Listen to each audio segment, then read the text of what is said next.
fly like a falcon. Alright, like a. In a minute, I'm back to the door. Girl, Lord, I got shots. In a minute, can't waste no time. In a minute, can't waste no time. In a minute, I'm back to the door. Girl, Lord, I got shots. Give me a minute, my time to stop. No Sacramento, about shoot like box. Every day, stuck in the hot box.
Now I'm the only motherfucker that's gonna call this bitch a bitch. That's my hood rat. Now I'm the only motherfucker that's gonna call this bitch a bitch. Top running still tastes like me. Now I'm the only motherfucker that's gonna call this bitch a bitch. Where you from? Yeah.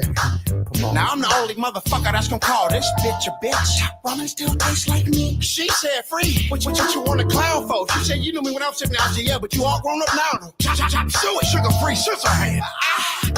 Nigga, double-edged Gillette. Yeah, I crept in it, chewed a little bubble gum, but it's been about 2 years since a nigga stepped in it. Funk, pimpin' back up at the black hole.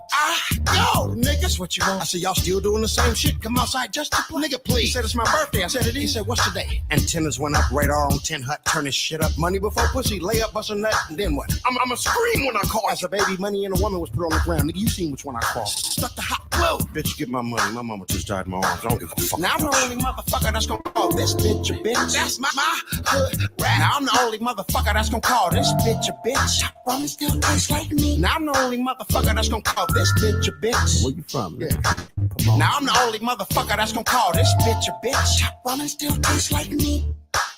Funky cat. Bitch, you know I beat the Magic Mountain Colossus emergency roller coaster, breaks apart her monkey ass. And I ain't never seen a square roll, nigga. Don't talk about a beat, about a dare go, nigga. So let me feather you. Snoopy and my daddy was the baddest two motherfuckers that I ever knew. Made me a believer. And fuck these nails, nigga. I squire, I break China, nigga. That's my job.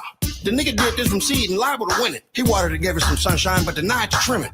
So his life didn't bud up. And all that not giving a fuck, ain't too late for it now. Bruh, check a bitch via pigeon. Yeah, we heard. Boomerang. Fiber optics from the job, this is the word. The bigger the blunt, the littler the bitch. Nah, nigga, here's what. Breaking nail, walk off like I ain't dead. Now I'm the only motherfucker that's gonna call this bitch a bitch. That's my hood rat. Now I'm the only motherfucker that's gonna call this bitch a bitch. Top running still tastes like me. Now I'm the only motherfucker that's gonna call this bitch a bitch. Where you from? Yeah. Come on. Now I'm the only motherfucker that's gonna call this bitch a bitch. Top running still tastes like me. I push pay, track models go in for me. While I'm recording the black bottles of energy. Trickery, wanna know what they can get from me. I cock something and blow 'em for minute.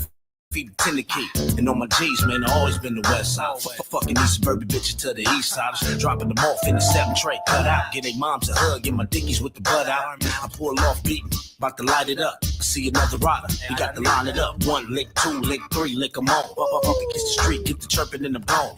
Get a phone call from a bitch I call Melly. Tell her it's all love, I got the drugs, get it telly. And bring your best friend that you love to call Relly. She say she ain't around, but she got a friend Shelly. Now I'm the only motherfucker that's gonna call this bitch a bitch. That's my hood rat. Now I'm the only motherfucker that's gonna call this bitch a bitch. Top running still tastes like me. Now I'm the only motherfucker that's gonna call this bitch a bitch. Where you from? Yeah. Come on. Now I'm the only motherfucker that's gonna call this bitch a bitch. Top running still tastes like me. Now I'm the only motherfucker that's gonna call this bitch a bitch. That's my hood rat. Now I'm the only motherfucker that's gonna call this bitch a bitch. Woman still tastes like me. Now I'm the only motherfucker that's gonna call this bitch a bitch. Where you from? Yeah. Come on. Now I'm the only motherfucker that's gonna call this bitch a bitch. Woman still tastes like me.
The investigation into singer David has intensified after the body of a teenager was discovered in a Tesla that has been developments are raising serious questions about their supposed relationship and the ongoing probe. We are going to break down the latest developments in this case and what law enforcement is focusing on next with a retired detective. Welcome to Sidebar, presented by Law and Crime. I'm Jesse Weber.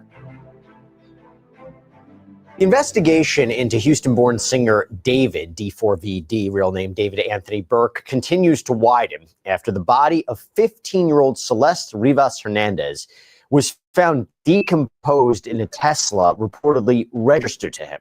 Authorities are still working to determine exactly what happened here, but the fallout is growing. There's an alleged former teacher of Celeste even coming forward with troubling claims about her connection to the singer, and we're going to get there. But first, we got to look back at what we know when this case first broke. We covered it here on Sidebar, but on September 8th, LAPD officers responded to Hollywood Tow on Mansfield Avenue. And this is after workers reported a foul odor coming from a car. That car was a Tesla with Texas plates registered to David. It had been abandoned in the Hollywood Hills and towed. Inside the front trunk, authorities discovered dismembered human remains wrapped in a bag. The Los Angeles County Medical Examiner identified the body as Celeste Rivas Hernandez, who had been missing from Riverside County since April of 2024.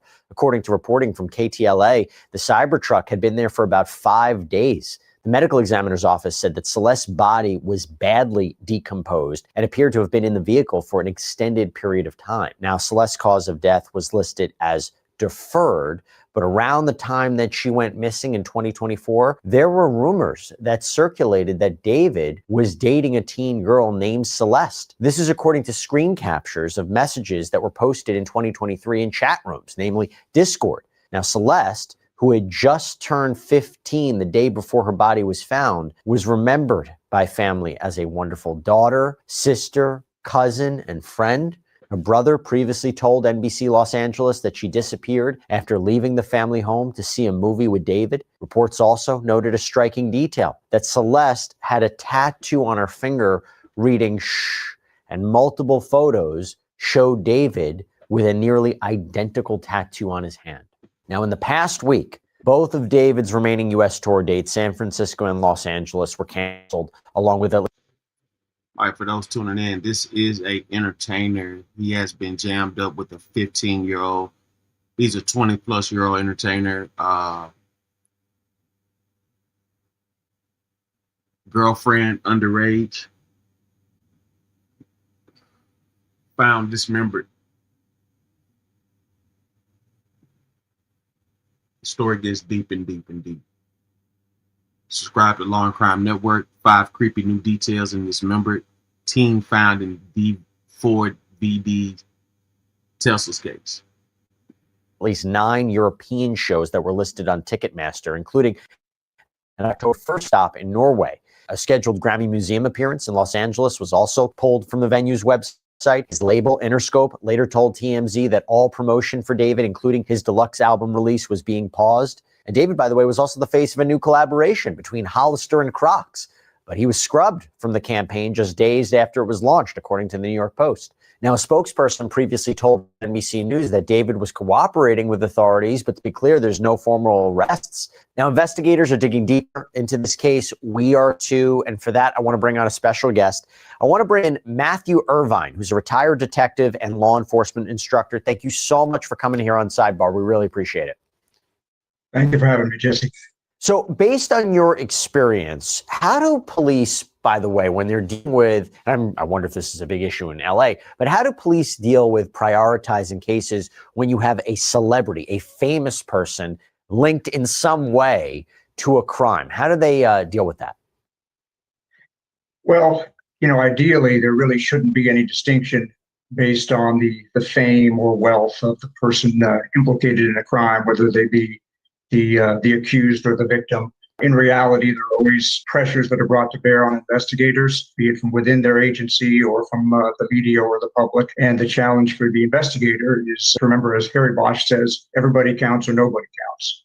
This is the first Bosch reference we've ever gotten on Sidebar, and you named it. Okay, when you're dealing with a body that's as decomposed as this, how do authorities analyze that evidence? How do they handle that evidence? And the idea that this body was severely decomposed, what does that tell you? Well, it sounds like from the reporting we've heard so far, and again, I don't know anything about this case other than what's been publicly reported. It sounds like poor Celeste was likely in the front trunk of that vehicle for several weeks before her body was discovered. And there's even been reporting that she was dismembered. That certainly presents a challenge for the medical examiner and for investigators in terms of determining time and cause of death. Also raises some questions in terms of why the killer reportedly chose to dismember this young woman. Sometimes the killer will dismember their victim because if they do that and disperse the remains over some space, and particularly if certain body parts aren't found, it makes it harder to identify the victim. People that kill strangers don't usually need to worry about the victim being identified. There's nothing that connects to them. So the only time the identity of the victim is a problem for the killer is if there's some known relationship. Look, I'm going to say this. I cover crazy stories all day, and I'm not going to lie to you. Sometimes it makes me think about myself, my loved one's family. If something should happen, would my family still be able to cover the big expenses like the mortgage, utilities, the day-to-day bills? Look, I know life insurance, that's not something you want to be thinking about. But the truth is, life is hard to predict, and it's important to start looking for options before anything bad happens, okay? And the problem is traditional life insurance, it always felt complicated and intimidating. There's a lot of paperwork, there's waiting around, sometimes there's medical exams. But with Ethos, it's going to be easier.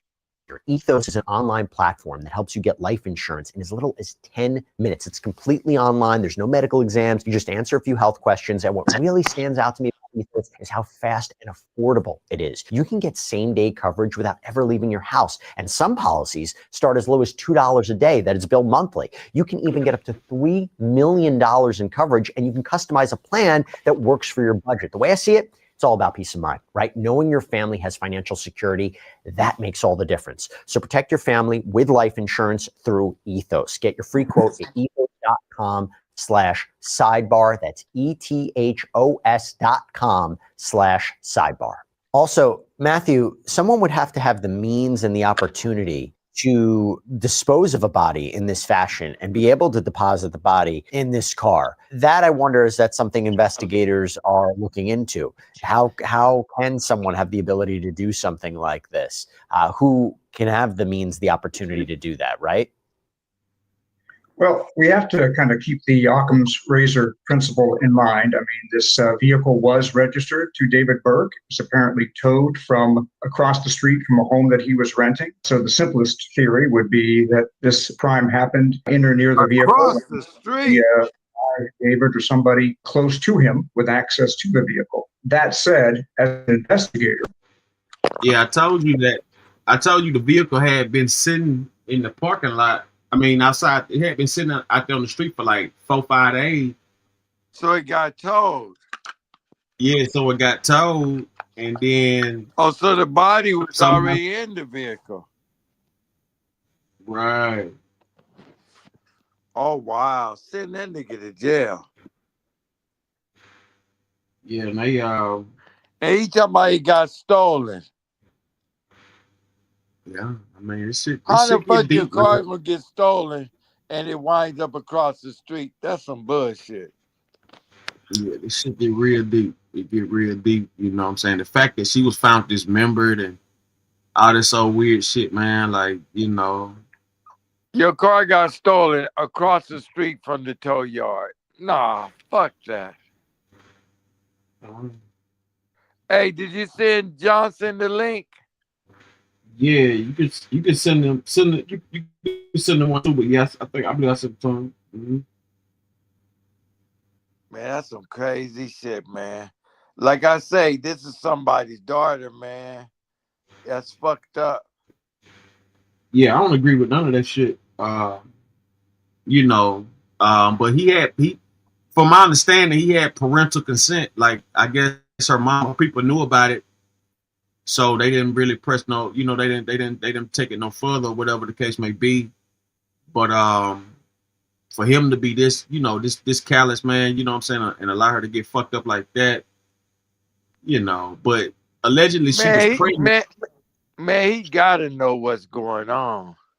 Yeah, she was supposed to be pregnant, and she was pregnant, and the reason he killed her was because he didn't want to be charged or nothing like that.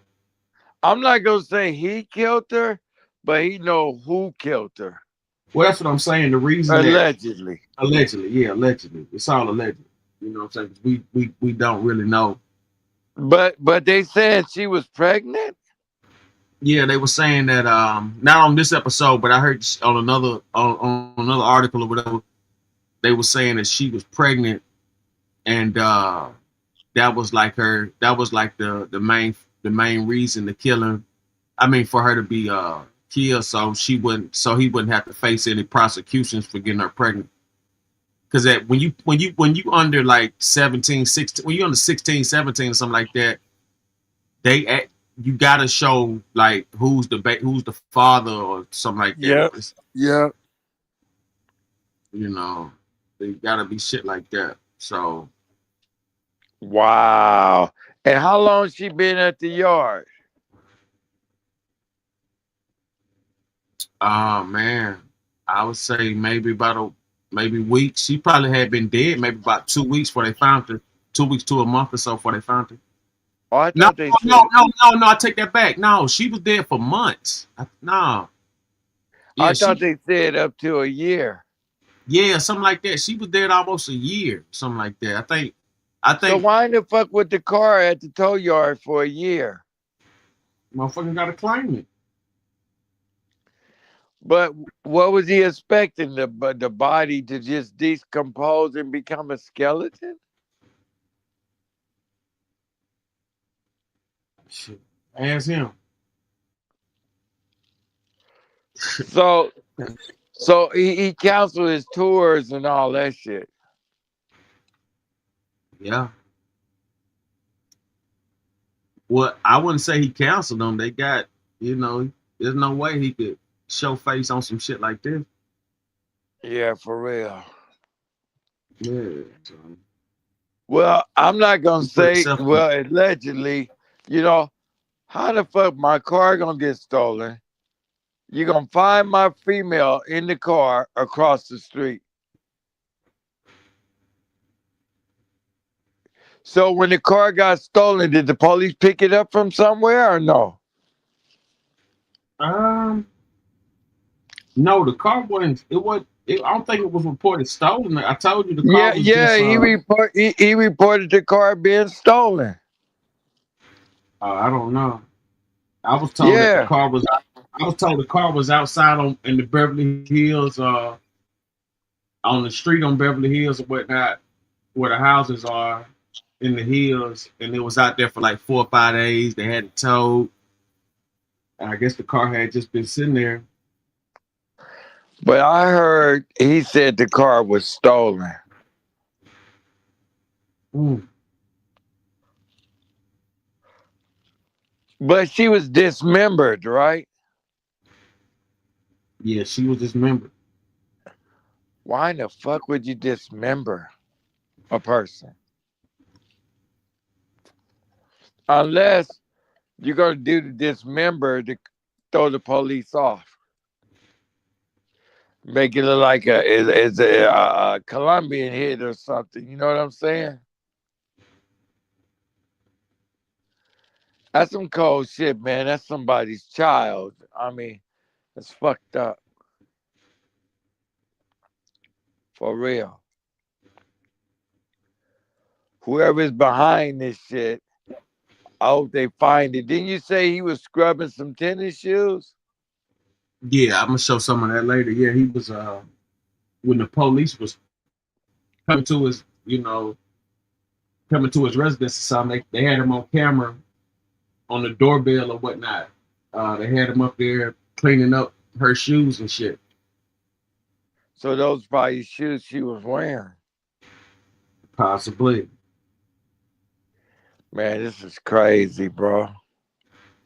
Yeah, it's an insane deal, man. Like, nobody saw this coming. Let's get back to it. Subscribe to Law and Crime Network. 5 creepy new details in the dismembered teen found in D4VD's Tesla case.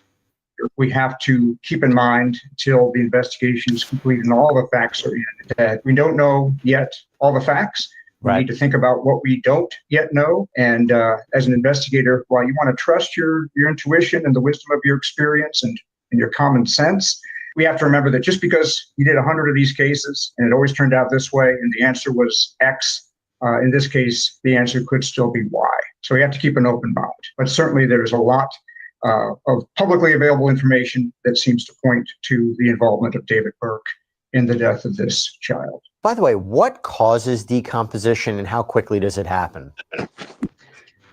Decomposition is a natural process once the person is no longer alive, and it's affected by a lot of factors, including temperature and whether the body is protected in some way. In this case, in the front trunk of a vehicle in Los Angeles in the late summer, it's likely that decomposition would happen very rapidly. I want to get into some of the key updates in this case from the last time we spoke. So, according to Forbes and ABC News, police executed a search warrant at a Hollywood Hills home on September 18th where David had been staying. They seized a computer, they seized other items of evidence.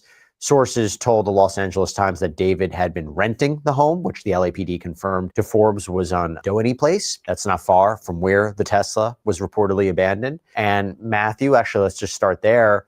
What does a search like that tell us about where investigators are focusing? How significant is it that they've removed electronics and other materials from this property? What does this tell you? Well, in order to get a search warrant, you need to be able to articulate to a judge that you have probable cause to believe crime has been committed and that evidence of that crime is going to be found in the place that you intend to search. So just because you search somebody's residence or vehicle or other property doesn't necessarily mean that that person is your suspect in the crime. It simply means that that place is likely to have evidence related to the crime. So certainly they had to meet that legal standard in order to execute the search warrant. And I'm sure that in addition to looking for physical evidence, forensic evidence within the residence, as you said, they are seizing electronic evidence. And that's going to be critical in this case. I mean, just from what's already been reported publicly, there seems to be a lot of online communication between people who at least appear to be David and Celeste, going back maybe as far as 2022, when she was 11 or 12 years old. There's also a lot of communication, again, just being posted online between David and other parties that appear to have some knowledge, at least of his relationship with Celeste. So the timeline is going to be really important here. And the electronic record is going to be an important part of that timeline. 100%. And by the way, we also have to mention that while this was going on, deputies in Houston, they also confirmed to Click 2 Houston that they responded twice last week to David's Cypress, Texas home after security alarms were triggered. Now, the property records tie the house to a trust that resembles the name of his debut album, Petals to Thorns. There's no search warrants that have been executed there, which is interesting because, Matthew, how would law enforcement typically treat these kinds of security alerts in an ongoing investigation when you're talking about a different property? Are you surprised that property hasn't been searched yet? Well, that's the first I'm hearing of this, but it's interesting to think that somebody may have tried to make entry to that property. That could be an effort by somebody to remove evidence that was there. That's the obvious connection to this Los Angeles-based investigation. As to search warrants, again, officer or detective needs to be able to articulate probable cause to a judge that there is evidence of a crime on those premises. And apparently at this point, they don't feel like they've got that. Now, I want your perspective on this too. So TMZ obtained messages from a Discord moderator that was tied to David's online community. And the administrator insisted that they believed Celeste to be 18 or 19 years old and denied knowing that she was a missing, 15-year-old. Part of the message that was obtained by TMZ reads, "We, the Discord and Twitch staff teams, want to clarify what we knew and didn't know regarding Celeste. We were not aware of her true age or that she was a missing person. We also did not have any contact with her outside of what was made public. From what was shared in David's Twitch streams and from her role in the server, we understood her to be around 18 to 19. Now, it's not clear which administrator made this statement, but Matthew, that's interesting, right? It is interesting, but I don't really know how relevant it is in terms of this criminal investigation. What's important is what David knew. And all the publicly available information appears to show that he knew her age, that he first communicated with her when she was a middle schooler, again, possibly 12 or 11 years old, and that when she left home with him in the first part of last year, she was only 13. And as you know, we've been talking about her a lot as 15-year-old Celeste Hernandez. And as you said, it's important to remember she never lived to see her 15th birthday. Right. She was found in the front trunk of that car the day after she should have turned 15. So this really is a child. And throughout her relationship with David, whatever it was, she was unquestionably a child. And that's the point, because TMZ reports that there is this newly surfaced video that apparently shows David and Celeste together on a live stream interacting with fans. And in the clip, Celeste can be heard prompting David to respond to a comment. That video was recorded in January of 2024. You go back to that timeline, Matthew, of when they said she went missing. Is that video going to be key for investigators? Absolutely. And that's just one of many images, moving and still, that have been popping up all over social media in the last couple of weeks. There seems to be a really strong digital footprint showing them in various locations, backstage at his concerts, doing his live stream, and various still images taken in various places going back at least to early 2024. And again, as you said, that was several months before she left home, and while she was still very much a 13-year-old middle school kid. Well, I tell you what, it's not just investigators looking into this. There have been a lot of online sleuths that have been digging into David's posts on social media as well as his songs to see if there's any clue about what might have happened here. There's an unreleased song that was leaked last week. It's reportedly called Celeste_demo unfin, as in, unfinished. This is according to KTLA and TMZ. Wow. And in David's biggest song called Romantic Homicide, David sings, "In the back of my mind, I killed you, and I didn't even regret it. I can't believe I said it, but it's true." We all know whether or not lyrics will play a role in a criminal case is a controversial. So that furthermore adds to a lot of this madness of what's happening. Uh, a lot of people seen the YM Melly situation where two of his associates was killed, and he made a song called "Murder on My Mind," and that song, yeah, that song did numbers, and it's been taking care of his bills and lawyer fees and everything. So it's a lot of power and money in this music business, and everybody knows that this murder and death and propaganda sells. Uh, this this is Well, that's definitely why. a, That's huh? why that Chicago boy's in jail. Which one? Lil Durk. He made Somewhat. lyrics about what he did. Yeah and no. He's really more in jail because of he had some bad company. Yeah, but he still made a song. I mean, his music revolves around gang life. You know, Okay. his music revolves around that type of atmosphere. Uh, you got to recognize that a lot of these guys was paying. They was paying people, to handle a lot of business, and now it's looking like these people starting to talk. You see what I'm saying? Hmm. Yeah, but back to this girl. She right across the street from in the yard, right across the street from where this boy lived. And now you telling me, she was pregnant. I mean, come on, man, it's too motherfucking much. Where does clown come from? Off of YouTube? I don't know what made you say YouTube. I mean, I have really no idea. Let's see. Let's look him up. I think he was a YouTuber. No, is that right? That's what I heard.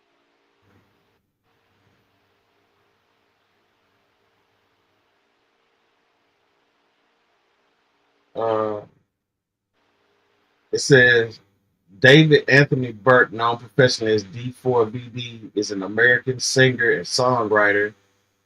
In 2022, he released the single "Here with Me" and "Romantic Homicide," which gained widespread. So these are old songs, compared to this new murder. Yeah, he from Texas. Okay. Yeah, from out there in Houston. He was born in New York, from Houston. He's been doing this since 2021. So he finally blew up. Yeah.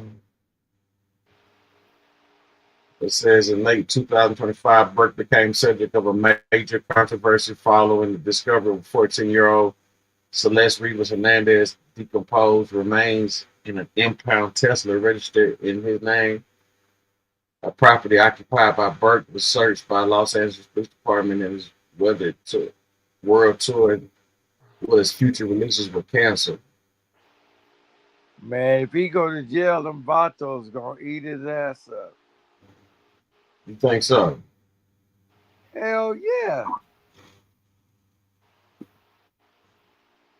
We ain't together with the Browns in jail. You see, Let's they see. try to take R. Kelly out. Was that who the R. Kelly said the guards was trying to take him out? First it was the KKK. No, you're right. It was the KKK. No, it's always been the KKK. You're right. R. Kelly said it was the guards. Said the But guards. first the KKK tried to take him out. No, yeah, let me see the first guy. Fuck. Yeah, first guy was a white guy, face tatted up and shit. He tried. No, the first guy was Mexican. His face was tatted up, and he tried to kill R. Kelly. They sent him out. The last guy was a KKK. What he said was he got cancer, and they told him he'll let him out earlier if he take out R. Kelly. But he told R. Kelly he'll testify in court that the government tried to kill him.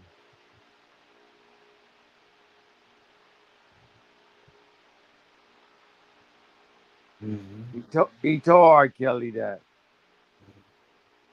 He said, man, they told me to kill you, but I can't go through with it.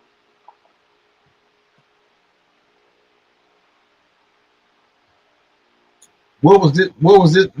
Where did you hear this at? Internet. Oh, really? Yeah. My first time hearing that. Yeah, he said he wasn't to go to court and testify that the government tried to kill him. He said the government. He said what he said was he Aryan Nation. He said they said if I kill you, they'll let me go home because I got cancer. That's what somebody said about R. Kelly. That's what the last guy that was trying to kill R. Kelly said. He said he willing to go to court and testify. He's from Aryan Nation. Really? Yep. The first guy was a Mexican. Just a motherfucker serving life and didn't give a fuck. He the one snuck in R. Kelly's cell while he was asleep.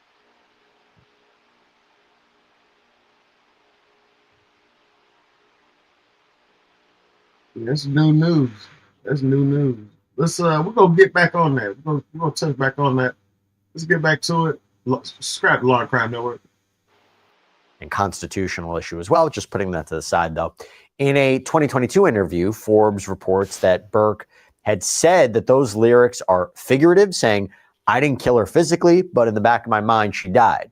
Online sleuths have also uncovered a TikTok video made by another user, but it was apparently reposted by David, where the person in the video is chopping up chicken and words on the screen read, me if I see her talk with other dudes. So David's label, Interscope Records, along with UMG, Sony Music Publishing, Wasserman, they have paused all promotional activities around his upcoming deluxe album and his career overall, basically. His last Instagram post celebrates the release of the deluxe version of his album, Withered, which was supposed to come out on September 19th. Forbes reported it hasn't appeared on streaming services. Matthew, a few things here. First of all, the lyrics, I mentioned, I've talked about cases involving musicians and criminal cases and whether or not the lyrics can be introduced into evidence as intent or it shows their knowledge or what have you. But do you think that there's something of value there, or are people maybe reading into it too much? I think there's certainly something of value. I mean, we need to be careful in treating song lyrics as autobiographical or confessional. Johnny Cash saying that he shot a man in Reno just to watch him die, and nobody thinks Johnny Cash killed anybody.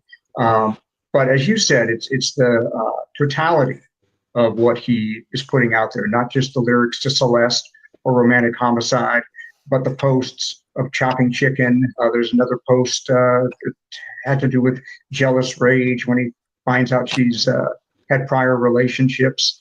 He created a sort of alter ego for his latest album and tour called Itami, who is pictured in a blood-spattered shirt. And David Burke described him in an interview as his sort of evil, homicidal alter ego. Supposedly, there's a video for Romantic Homicide that shows Itami murdering a girl. So, is it proof of anything? No, but it's certainly information, and it's certainly part of the total picture that investigators and prosecutors are going to have to look at. Why do you think there's been a full stop pause on his career? Is it because, hey, listen, from a PR perspective, from an optics point of view, as this investigation's going on, we as a business, we can't continue to promote his music. We can't, have any role in this whatsoever. We want to distance ourselves. We want to let this cool off. Or does it signal to you that there is something going on in the investigation, that there is a development, that something is about to happen? It would help in the sense, now you know where he is, and if you need to further question him, he's not going on tour. Absolutely. He's not leaving the U.S. As to the sort of business decisions, I mean, he right now looks like somebody who's in a lot of trouble. All the available information right now seems to point to him. I can't imagine any publicity-conscious business wanting to continue an association with him or wanting to promote him at this time. That, though, is a different calculus than, is he guilty of homicide? And can that be proven beyond a reasonable doubt? So there's the optics right now, which seem to point very strongly to his guilt. That may yet prove to be the case, but we're still a long way off from, even at this point, apparently probable cause to arrest, much less guilt beyond a reasonable doubt. We got to talk about this next development. It's pretty wild, okay? A Southern California teacher, who is, by the way, not yet been named by law enforcement, apparently revealed in a TikTok video that Celeste had once been his student at Lakeland Village Middle School. In that video, which was recorded by a student in his class, he can be heard recounting that Celeste allegedly told other students that she met David online, again, when she was 13 years old, ran away with him, was eventually found by police in Hollywood, and then disappeared again in 2024, May of 2024. And the teacher said that he even spoke with students at the time who told them that she had been in contact with David. TMZ says they spoke with this teacher who told them that he shared this story with his class as a cautionary tale about the dangers of social media. Matthew, given this teacher's account or alleged account of Celeste, running away, her interactions with David, what are the challenges that this type of information may present for investigators? How seriously do law enforcement agencies weigh this kind of statement? So, a video taken by a student of a middle school teacher in his classroom is not in itself proof of anything. It's information. It's not evidence. Question is, can this teacher's account be corroborated in other ways? And again, a lot of what's coming out now is just coming out on social media. And sometimes it's multiple levels of hearsay, somebody posting on TikTok, something that they are screenshotting off of Reddit or Discord. But it seems like the family is also telling authorities that indeed Celeste left home initially in April of 2024. That's when that missing poster was created.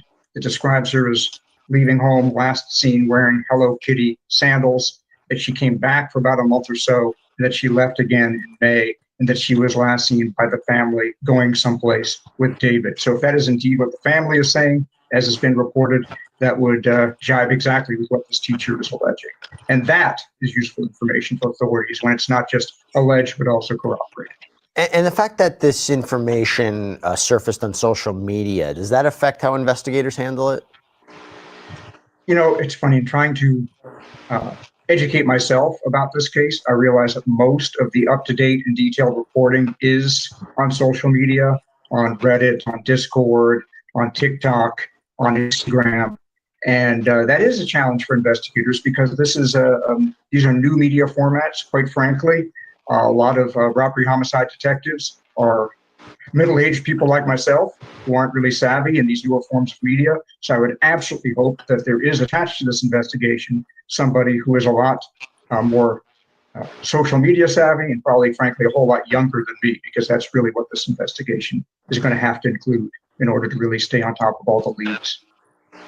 Yeah. And trying to corroborate that story would be interesting too. Could the TikTok post itself be treated as potential evidence? Is it just more of a lead that they then follow? What do you think?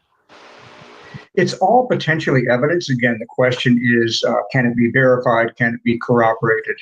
There's a whole lot of stuff out there. Like I said, some of it is second and even third hand. It's TikTokers reposting things from Discord or things from Reddit. And so all of that is not inherently all that reliable. But if it matches what Celeste's family shares, what Celeste's friends are able to corroborate, what David's digital footprint informs them of, what the forensic evidence shows. Now you're starting to put together a case. Now, here's the point. Through all of this, Celeste's family is left grieving. In a message that was posted alongside a GoFundMe campaign, the Rivas Hernandez family wrote, "As many of you know, Celeste Rivas Hernandez has been identified as the body found last week. She was a beloved daughter, sister, cousin, and friend. Her family is heartbroken and devastated by this tragic loss.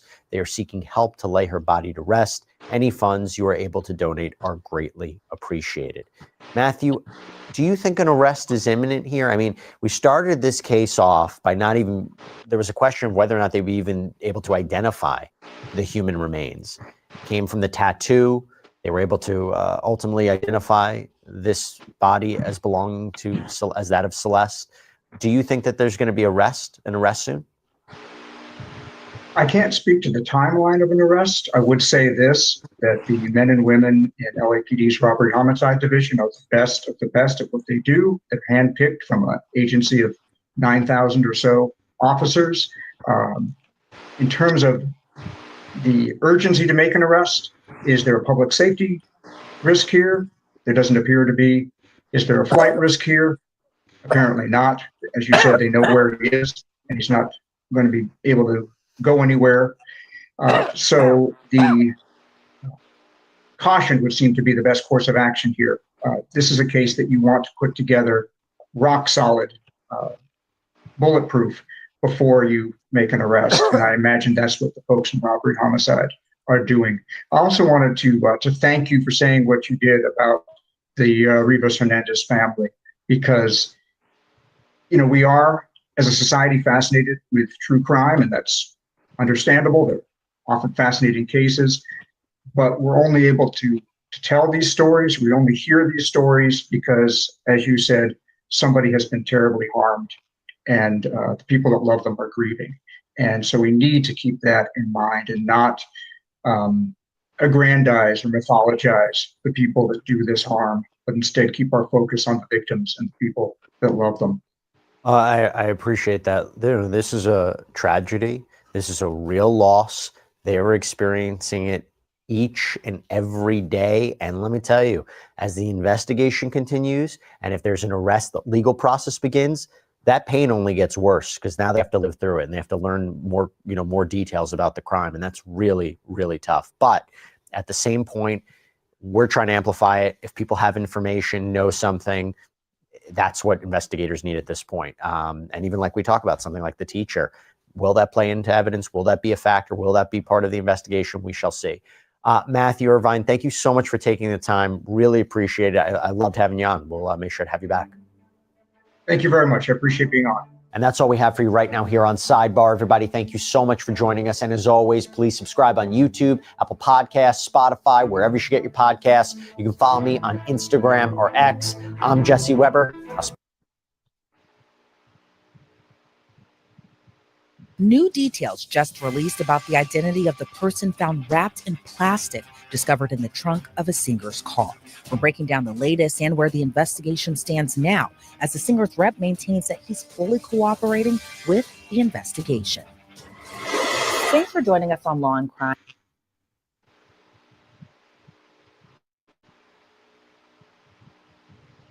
Yeah, so as you can see, it's a real vicious cycle of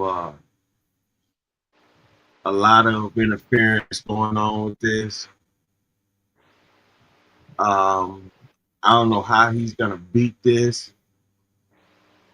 but I mean, you never know. He could have all kind of alibis and things like that.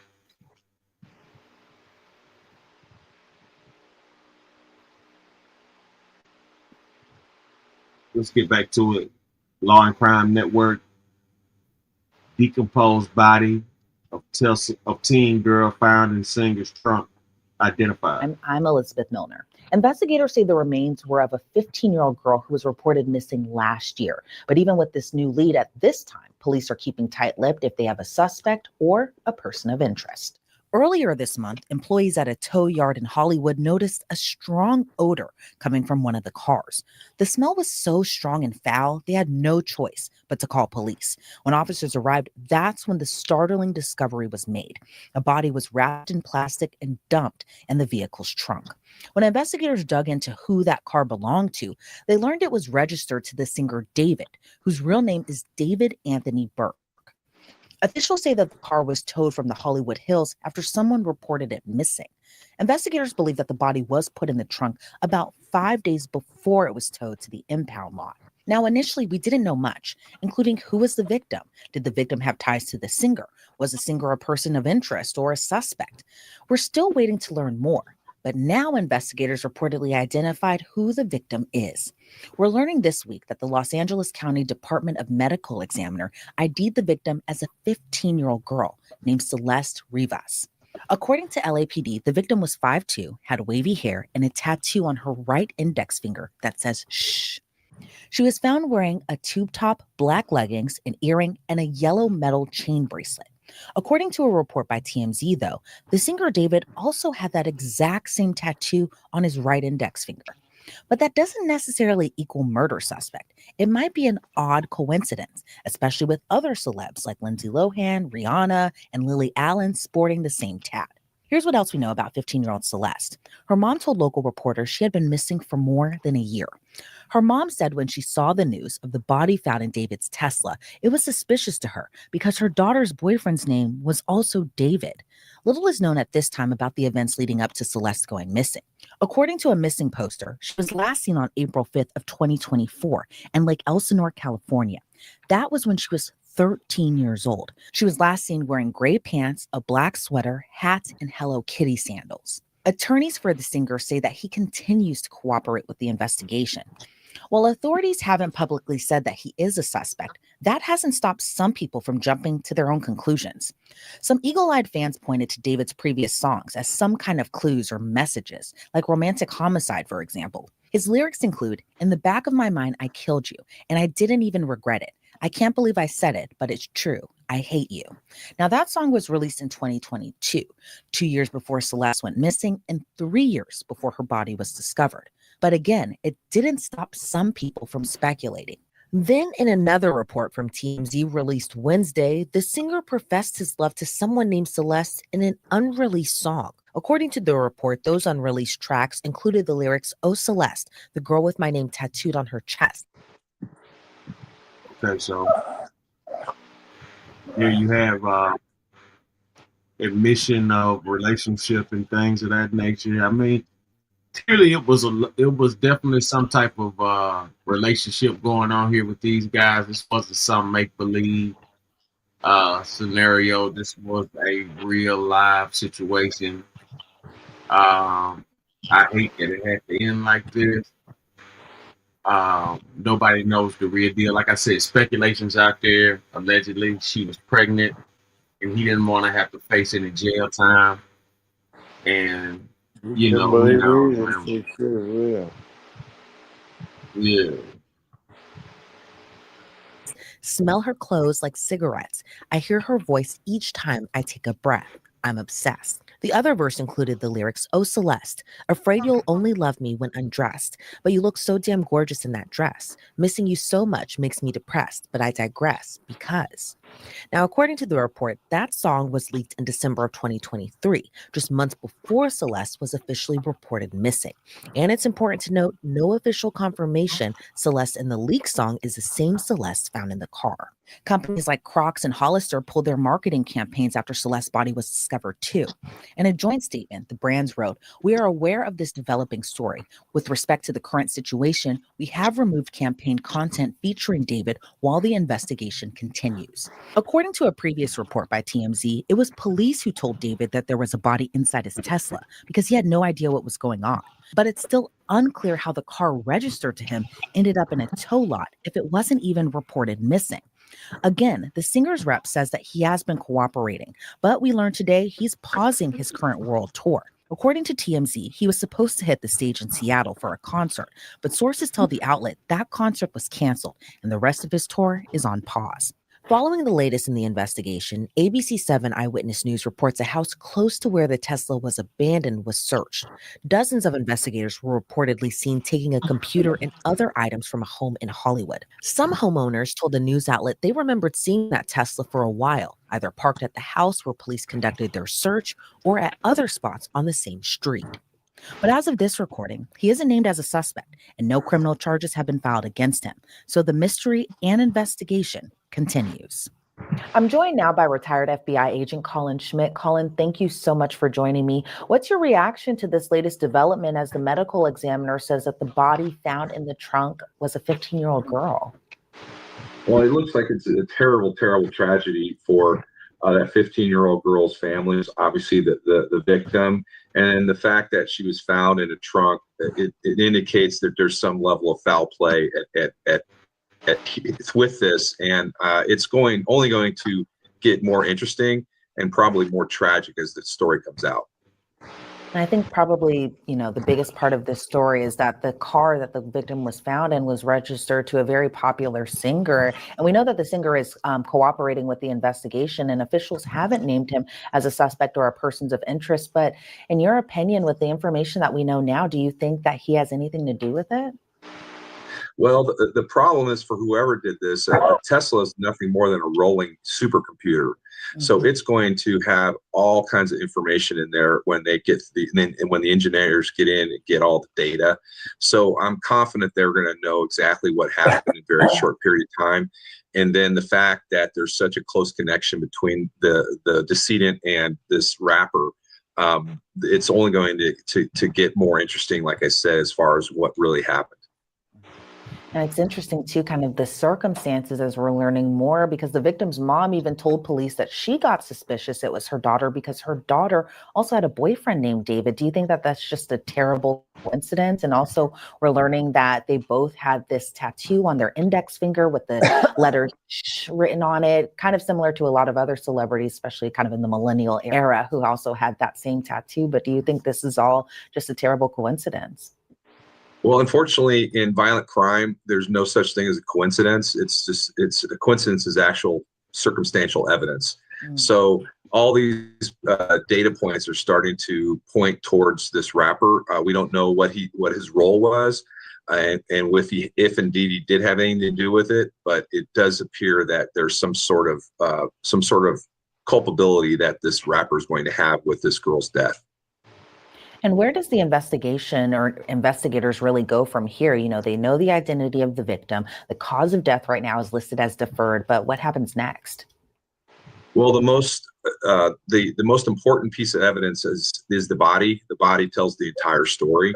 So, as I understand it from social media, that the medical examiner has not finished their investigation, and then the next step of that would be obviously the toxicology reports, which take a couple of days to a couple of weeks to get back, and then that's going to point the investigators in the direction of where to take their next steps, as well as the search of the interior of the compartment that she was found in the passenger compartment, because if there was any blood or any signs of foul play or violence, then that obviously points into a direction that they need to go. And what's going to be more important to the investigation, finding out what happened inside that car, if anything happened inside that car, or the forensic evidence in the car, or is it going to be finding where the scene of the crime actually took place and kind of working backwards really from there? Well, working backwards is from the body, and the body will start. It basically points all the directional arrows, so to speak, on where to go, and then from there, obviously, they go and do a forensic analysis of that car. And then, like I said, the most important piece of that car is that onboard computer, which has so much information that even Tesla owners don't know what the extent of the information that car has on it. And I'm fairly confident that the owner of the car wasn't sophisticated enough to know how to wipe or to get rid of that information that's on that car. Does it change anything? We know the Tesla car is kind of like a smart car. And even though I'm not as technologically savvy as you are, Colin, I'm interested in knowing, does it change anything in terms of the investigation because the car was towed over into that impound lot? Does that change anything in terms of the data that might be on that car or anything like that? No, I mean, when the car is on, it's gathering thousands and thousands of data points. Now it was off, basically. We can presume that it was on up until the time it was towed, so they know where it was when it was towed to that. So the tow part isn't really mean anything other than chain of custody. So from the time that it was sitting there or towed back 24, 48, or even 2 weeks, they're going to be able to know exactly where that car was, whether it was an accident. There's even cameras, interior and exterior, that are taking footage. So they're going to end up likely knowing who was in the car prior to it being disposed of. And say, because we know that this is also, again, a very big story because it kind of surrounds the singer David, because the car was registered to him. But say investigators learned, he has been cooperating with the investigation. Again, he hasn't been named as a suspect or anything like that. But say investigators learned that he was out on tour, or he was at an event or something. He has an alibi for the time frame that they believe the murder took place. What happens next in terms of how they find possibly who might else be involved in this? Well, they're also going to find her phone. Possibly, they didn't say whether the phone was on her or not. And then the phone obviously is, especially for a 15-year-old, her whole life is in that phone. So they're going to be able to establish her circle of friends and start interviewing all of those people, as well as interviewing all the people around this rapper to see this music artist, to see if they know anything and they know what exactly happened. I mean, the bottom line is you don't crawl into a car and close the hood. Somebody had to have put her in that car, whether she was alive or dead when it happened. That will be something that the investigators will definitely find out. And I believe it happened in the LAPD territory. Correct. And they're considered the best homicide investigators in the world. So I have absolute certainty that they're going to determine who did this or what happened. And even that whole other aspect, because again, we're just learning this information pretty much today, is that she was reported missing about a year ago. How important is that time frame of when she was missing and how long of a period that was? How will that kind of play into her? Yeah, I mean, anybody watching this, clearly that's a long time for someone to be, for somebody to be out the loop. A year. And the parent has no idea of location or where she is.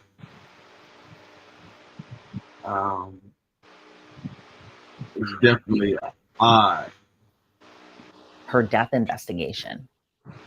Well, I think that's important that the family lost track of her a year ago, but it still comes right back to that car and what was going on in the car prior to the tow truck picking it up, and then being able to establish the timeline. So in any investigation or violent crime investigation, the timeline is the most important. So they're going to have a timeline starting from when the car was found or when it was reported, and they'll go back 24, 48, or even 2 weeks, and they'll be able to identify every place that car was and likely where she was. And that'll be, with that, they'll be able to fill in the blanks and then identify who was involved in her death. Now, she may have not been killed. She may have died of a drug overdose and somebody put her in the car. Either way, somebody's responsible for her being in that vehicle. Yeah, and I'm sure investigators and even her family are trying to find out what happened to her, if they can gather any type of details to figure out what all had happened. Colin, I want to thank you so much for your time and your insight into this case. I did have one final question for you. In terms of investigating a case like this, where you have very little to go off of, how different is it to investigate a case like this now in 2025, where you have surveillance cameras, you have smart cars that gather all this technology and information, as opposed to maybe like 20 years ago, where we didn't have all this technology readily available like we do now? Well, I think it kind of on its face, it appears cognitively that it should be easier, but in fact, it's actually harder because the investigators are just overloaded with data and information. And at some point, AI will probably be taking a role in these kind of investigations to sift through the mountains of data that these investigators receive from their court orders to Tesla or to the iPhone or wherever, to kind of be able to filter out all the noise and be able to get to the point. 20 years ago, it was a matter of just going and interviewing people and getting their story. Now it's a whole different story with all these data points that investigators have to sift through. And so with that being said, do you see that there might be a possibly end in sight in terms of the investigation anytime soon, or do you think that this might be a very long investigation? Well, based upon it was in a Tesla, I would speculate that it's not going to be long. If it was in like a Mustang from the 60s that has no onboard computing ability, it would be kind of a different story. But like I said, that Tesla has so much data in it, and there's so many tools out there that will aid the investigators on getting through that data. I expect that they likely will quickly know exactly what happened to that girl. Sure. And I hope that they find out soon what happened to her, because it's just devastating overall, just how horrible this case truly is. Again, Colin Schmidt, thank you so much for your time and insight into this case. I really appreciate it. Thank you. Investigators are still working to find Celeste's cause of death, but LAPD says they are investigating the case as a homicide. Again, David is not being publicly named as a suspect at the time of this recording. Thanks so much for joining us here on Law and Crime. I'm Elizabeth Milner.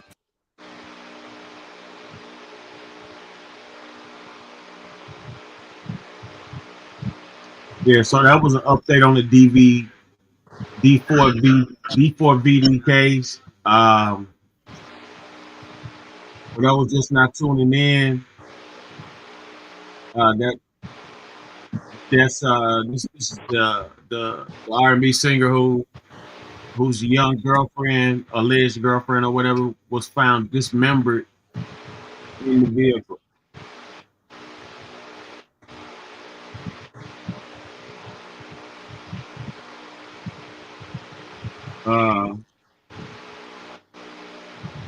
We got more news. Let's go to TMZ. Inside sources reveal shocking new information in D4BD case.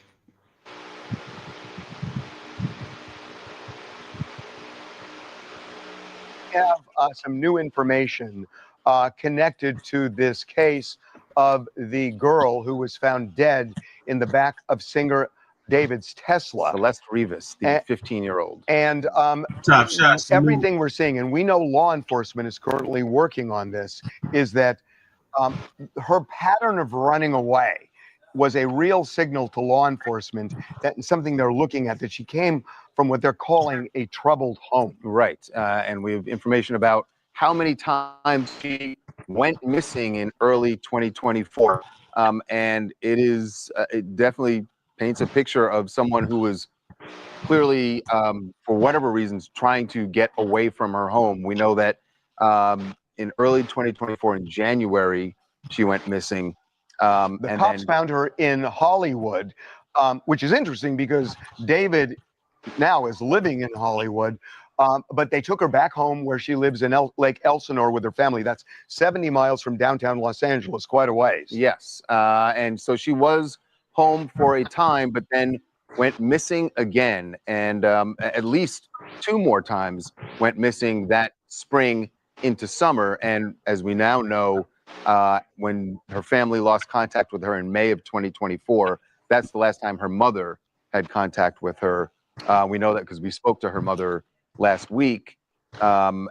Information we shared with the police, and then before they ultimately led them to identify her, because she had told us that she had a boyfriend named David, and also this tattoo, and it helped, I think, authorities identify Celeste. Now, we are told at least twice law enforcement in Riverside County got involved in trying to track Celeste down. And as a matter of fact, Evan, her sister also actually started canvassing the neighborhood at one point, looking. No, totally. I think there's been a lot of criticism, at least online, at the family of like why they didn't do anything, why they didn't look for her. But in this instance, I spoke to a owner of a liquor store that's down the street from where Celeste was living in Lake Elsinore. He knew a lot of the kids in the neighborhood, including Celeste and her family, because the bus stop for school was right in front of his liquor store. He said last March 19th, Celeste's sister actually came into his liquor store. A year ago, Mark. This is March 2024. Right. So came into his liquor store looking for her because she had gone missing and asked if he could look at his surveillance cameras to see if he saw her leaving. He looked back and saw her at 7 a.m. Walking and then running across the street and getting into a car. It was too far, so he couldn't tell what model of the car it was or who was in the car, but he knew Celeste and he knew that that was her that was leaving. So this was one of the times that she had ran away. And so Okay, so here we have it. She's been a runaway many times, so I guess that's why it was normal for her mother to feel like she was just on her mission in life. But I do feel like a year, like almost missing a whole year without saying that at that young of an age, man. That's a little suspect. Right now we're tuned in to TMZ. This is all educational purposes. Inside sources reveal shocking new information in the D4VD case. One of the things we know, and this we know that law enforcement is looking at, is that how did Celeste kind of traverse Hollywood this way multiple times? And they say she had numerous fake IDs that made her appear older than she actually was. Which would seem to track with the fact that if she's going to events with David and going into nightclubs, things like that, you would have to be at the very least 18. So that would make sense where they're having fake IDs. And she looks, they found her body a day before her 15th birthday. So she was 14. Right. And, but she looks older than 14. So it may be just that the appearance may have allowed her with these fake IDs. Right. By the way, this is in no way any justification for anything. I mean, it is horrific that, what happened to her. And the timeline of this becomes really, really important because she disappeared. And then the question is, when did she die? If she was killed, when was she killed? Right. And, we know the body was badly decomposed. Right. And remember that the body was discovered in the Tesla in that impound yard on September 8th. No, I believe it was the 5th because it was over the weekend. They discovered the body on Monday the 8th in the impound yard, but the car had been towed there on the 5th. It had been abandoned for more than 3 days on a residential street in the Hollywood Hills near where David was staying. So at some point that week before the 5th is when but the question is the body would have been placed in the car. The question is when. Abandoned. Now, there is a video going around, and the video is a concert that David had on August either 23rd or 24th in Silver Springs, Maryland. The video is going around online. People are looking at this because there's a woman in the balcony who David actually acknowledges at one point that some people think is Celeste. And the reason they're zeroing in on that is because it closes that it would, if it were her, close the window of time dramatically for when she was killed. It would be sometime between the 24th and September, 3rd, 4th, or 5th. So when you look at the picture, shout out to Silver Springs. That was the first city I did my stand up in back in the day. That was the first city I that I rocked it out at. Shout out to Silver Springs, Maryland. Ironically, this story never ends with D4VD and Celeste. Hopefully justice served in this situation. We're finding out more and more new details. Hopefully, they were saying she was gone for a year, maybe dead. Now they're saying this might be her at a club scene. So this gives new hope to her actually being alive a lot longer than presumed. This is TMZ. Inside source reveals shocking new information in the D4VD case. There is a similarity, for There's sure. a similarity. And the other thing that is interesting is she's wearing a black tube top. That is what the police the said, police said or the she medical was, examiner actually she said. was wearing when they discovered her body Right. in the Tesla. So, you know, there are similarities in this picture for sure, and there are people who believe Right. that it's Celeste. Now, we have a source connected to the case who is saying that is not Celeste. Right. And so if that is not Celeste, it really doesn't it doesn't add any information as far as when she was killed. And at this point, we're, you know, still waiting for the police to give us some more information. We know that yesterday they did return Celeste's body to her family, which if they're doing that, that certainly means They've that at the very completed their least, investigation. they've done all the tests that they're going to do. And I will say this: a lot of people are wondering how could the body be this badly decomposed, especially if it was a short period of time? Right. Because the thing everybody's wondering is, you know, how does a body end up in his Tesla where it's just parked on a residential street that's fairly busy and trafficked? As far as the decomposition, it doesn't have to be necessarily a very long time that the body was in there, because it was very hot in LA, and it's sitting in the trunk of a black car here in Los Angeles for more than 3 days. Right. At least more than, it could have been longer than that. Right. But we know it was more than 3 days. And so, you know, the court, look, real talk here. The medical examiner and the police are unusually quiet in this case. Yeah. And we have covered many, many cases with LAPD over 20 years. And, you know, they do hold their cards close to the vest, but there's wiggle room there. People talk.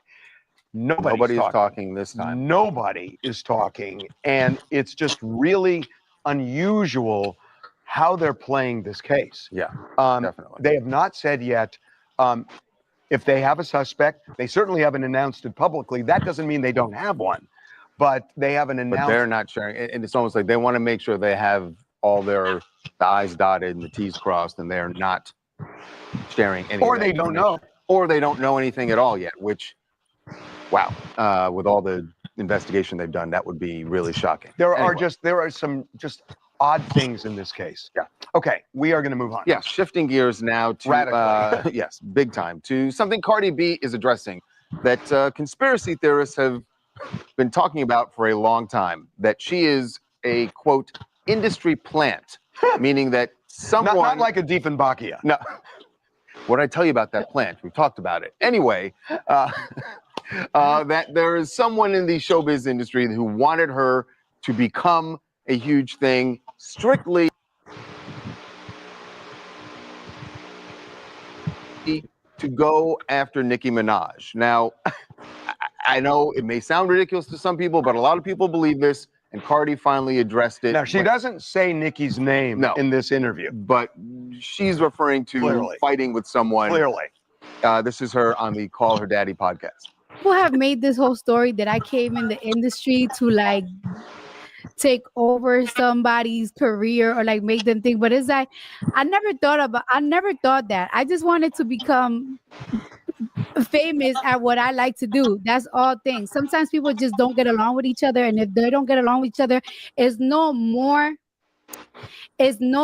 like, oh, but I think that they don't get along with each other because somebody from the higher ups wanted to make and destroy and this and that. No, that's what I was destined for. It's nothing more than just people didn't get along with each other, and that's just that. But I'm done with that. Honestly, I don't even know why she gave this the time of day. We all know Cardi's not an industry plant. This started with a rumor that Kanye made up a long time ago. A leaked call came out and it said that the Illuminati put Cardi B in the industry. It's definitely true. Well, Kanye said it. Yeah, she shouldn't even be giving this time. I like her jersey though. Yes, that is interesting that she was wearing Stephon Diggs.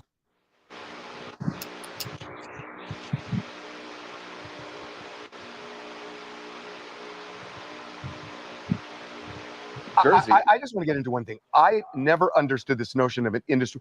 Who is an industry plant that creates something like this to go after another artist? I mean, is there like a person? If you want to get, if you want who's to the Wizard of Oz? actually want to give it some credence, the idea would be that there was some other company opposing Nicki Minaj's who decided they wanted some of her market share. So they get someone who's a good personality and suddenly give them lots of success, make sure they get lots That's of called radio American play. Idol. Yeah. I mean, that's called American Idol. You find somebody who's going to be really popular. Listen, I don't and then believe it, but but but then you make money off of them because you made them into a star. How is that an industry plant? Yeah, you want somebody even bigger than Nicki Minaj, so you bring them out, you nurture. Nicki Minaj and Cardi B, it's been disputed. They've had a interesting back and forth. Two different types of styles. Both are great at what they do.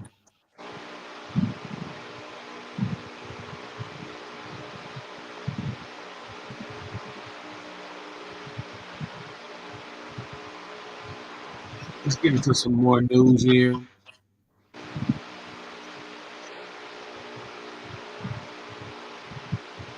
Let's go to News Nation. Celeste got into unknown car outside liquor store and dies. Among those who desperately want to see this case solved are her neighbors in Lake Elsinore. Our producer found this memorial that they have set up. Her neighbors, those who loved her in this town, maybe some who didn't even know her, but love her in death and want justice for her. This is the street where she used to live. And this is the growing memorial that has been built to honor her in death. It's also the street where presumably her family still lives. So likely they are seeing this on a regular basis. We do know tonight that Celeste's remains have now been released to her family and that her family is planning a funeral for her on October 4th, presumably in Lake Elsinore. The fact that her remains have been released right now, that is striking, because the LA Medical Examiner has not announced, quote, the mode or manner of death. Police are treating it like a homicide. But if there's any evidence that actually proved it's a homicide, they're not saying so. They're not saying anything. So again, we took our cameras and our crew to Celeste's hometown.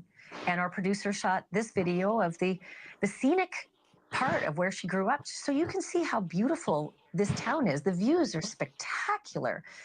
I mean, look at this. It's sort of surrounded by mountains, healthy in existence. It's about an hour's drive from Los Angeles. So yeah, I guess you could commute. Lots of people do. Or you could just decide to live in a quieter place like this. But we now know that Celeste didn't want to be here. She went missing from this town at least 3 times, beginning apparently in January of last year. That time, sources say she was discovered by LA police a month later in the Hollywood Hills, where David took up residence in a very expensive rented house beginning in February. Celeste also ran away in March, and then again for a 3rd time, the final time in April. We know from a missing poster that was circulated back then that police were on the case. But you would think after the first incident, when they got her in the Hollywood Hills and brought her home, you'd think they'd know where to look when she took off a 2nd time and then a 3rd time. When Celeste was in Lake Elsinore, she hung out a lot at this store. It says liquor store, but it's actually a liquor and convenience store, and the school bus actually stops right by it. So our producer decided to pay a visit and stop by to take a look, because this location is key in this case. It is key in Celeste's story, because it's one of the last known locations where Celeste was seen before disappearing the 2nd time in March of 2024. And it is also the place where her family came looking for her. The owner of the store remembers seeing Celeste often and reportedly gave her family video from his security cameras during one of the instances when she ran away and they came to ask him for help. Have you seen her? Can you show us your video? You're going to hear a lot more about what was on that video in just a moment. So stay right where you are. And I want to be really clear about one thing, okay? It has not been definitively proven that David and Celeste ever met at all, though online videos and pictures and chats and conversations and live streams, they sure seem to prove and show otherwise. What is definitively proven is that Celeste had a boyfriend named David, and that the singer apparently had a girlfriend named Celeste. Let's also remember that David has not been charged with any crime. David has not been named a suspect. David has not even been named a person of interest. And no one that we know of is in Entourage has been named a person of interest either. Mum's the word on all of it. But man, do I have questions. So earlier today, I reached out again to a colleague at TMZ, and TMZ has owned this story right from the outset. So here's some of my latest conversation with executive producer Charles Ladebaudiere. So I was so excited when I saw some video that purported to be video of potentially Celeste in the balcony at one of his concerts over the summer, which would have given us some timeline. It just didn't seem to pan out, though.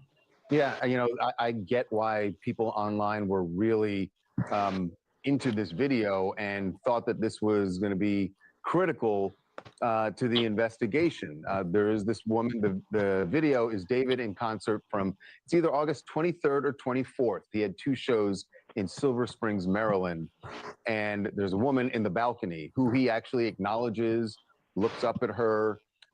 She certainly could have been Celeste. It looked like it. And a lot of people immediately latched onto this.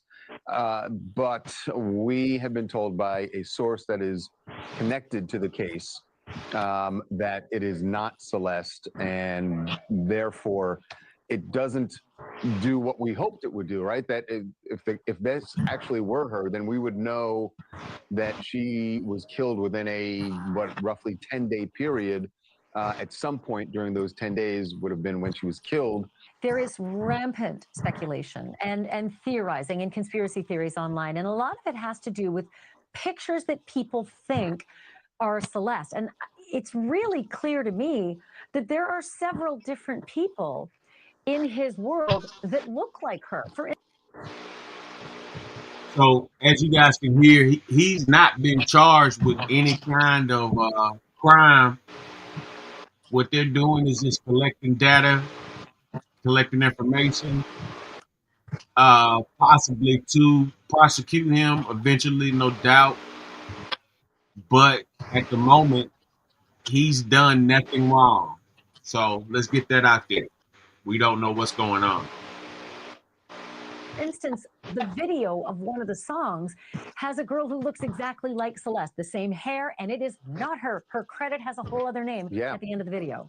Yeah, we, you know, that was when we saw that rumor online. We looked at that video one day and broke it down. You know, we watched it backward, forward, we slowed it down, we froze on it, and really people looked at it for a while and they're like, it could be her, but yeah, you know, it's, look, you have a Latina young girl with curly hair, and immediately everyone goes, oh, that must be her, that must be her, because everyone is wanting to make links here. And like, that's what happened with the video from his concert. Look, it's just hard to tell. And the reason, normally we can verify these things because you can speak to someone who knew, you can speak to a family member, you can speak to someone who was at the event, and those people have not been coming forward. And, you know, obviously some of her family members, her brother spoke to NBC here in Los Angeles, but not on camera. And very early on. And very early on. So it's just hard to find these people. You know what, Charles? It's giving Idaho 4 vibes, because the entire University of Idaho shut down. Kids wouldn't talk.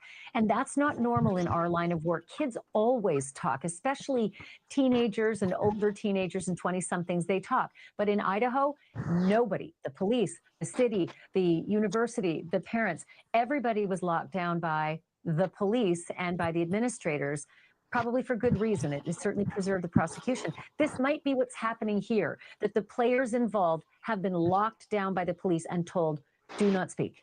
Yeah, it could be. It could be that. It could be that they are getting, legal advice from someone telling them, aside from the police, telling them that they shouldn't be talking about it. We did get one person to talk, and this is not a family member, but someone who knows the family. We spoke to the owner of a liquor store that is on the block, same block, in Lake Elsinore, where Celeste and her family lived. And he told us he was very familiar with the kids in the neighborhood because the school bus stopped right in front of his liquor store every day, and kids would come in, not for liquor, but come in to buy soda and candy and things like that. And he said that back in March of 2024, at a point when Celeste was missing, her sister came into the store and asked the liquor store owner, hey, have you seen her? Do your security cameras perhaps have any footage of her? He told us that he went back at the sister's request and he did look.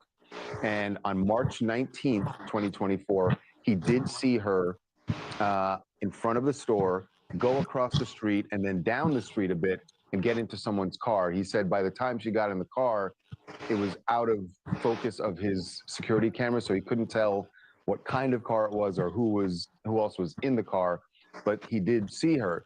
What's interesting about that is that it's the first time that we've had a report of a family member actively doing something, searching for her. We know that she went missing several times early in 2024, between January and April.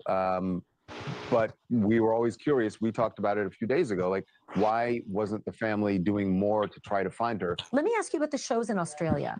There's still tickets available. I thought the entire international, this is weird, thought the entire international tour, domestic tour, everything was canceled, but they still have tickets for December.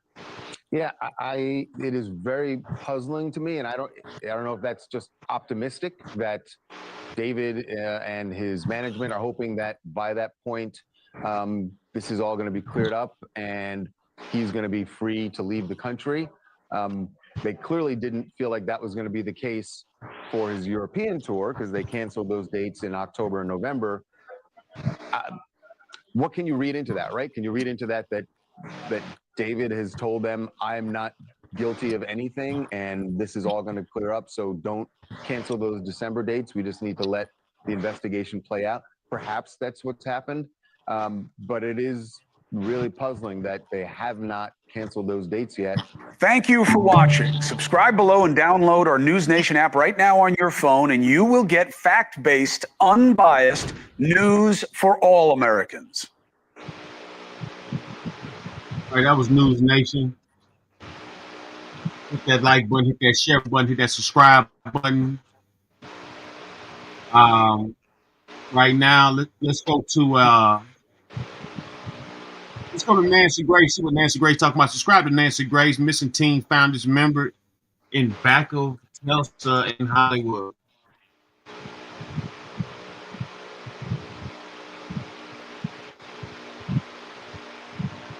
Breaking news tonight, a missing little girl, Celeste, just 13 years old, when she goes missing, found decomposing, partially dismembered, in a Star's Tesla trunk, who is now whining because his tour is canceled. I'm Nancy Grace. This is Crime Stories. I want to thank you for being with us.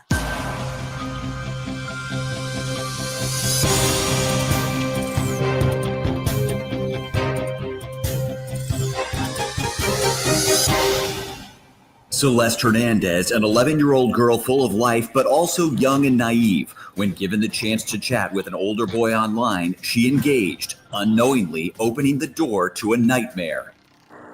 The music star I'm talking about has gone multi-platinum.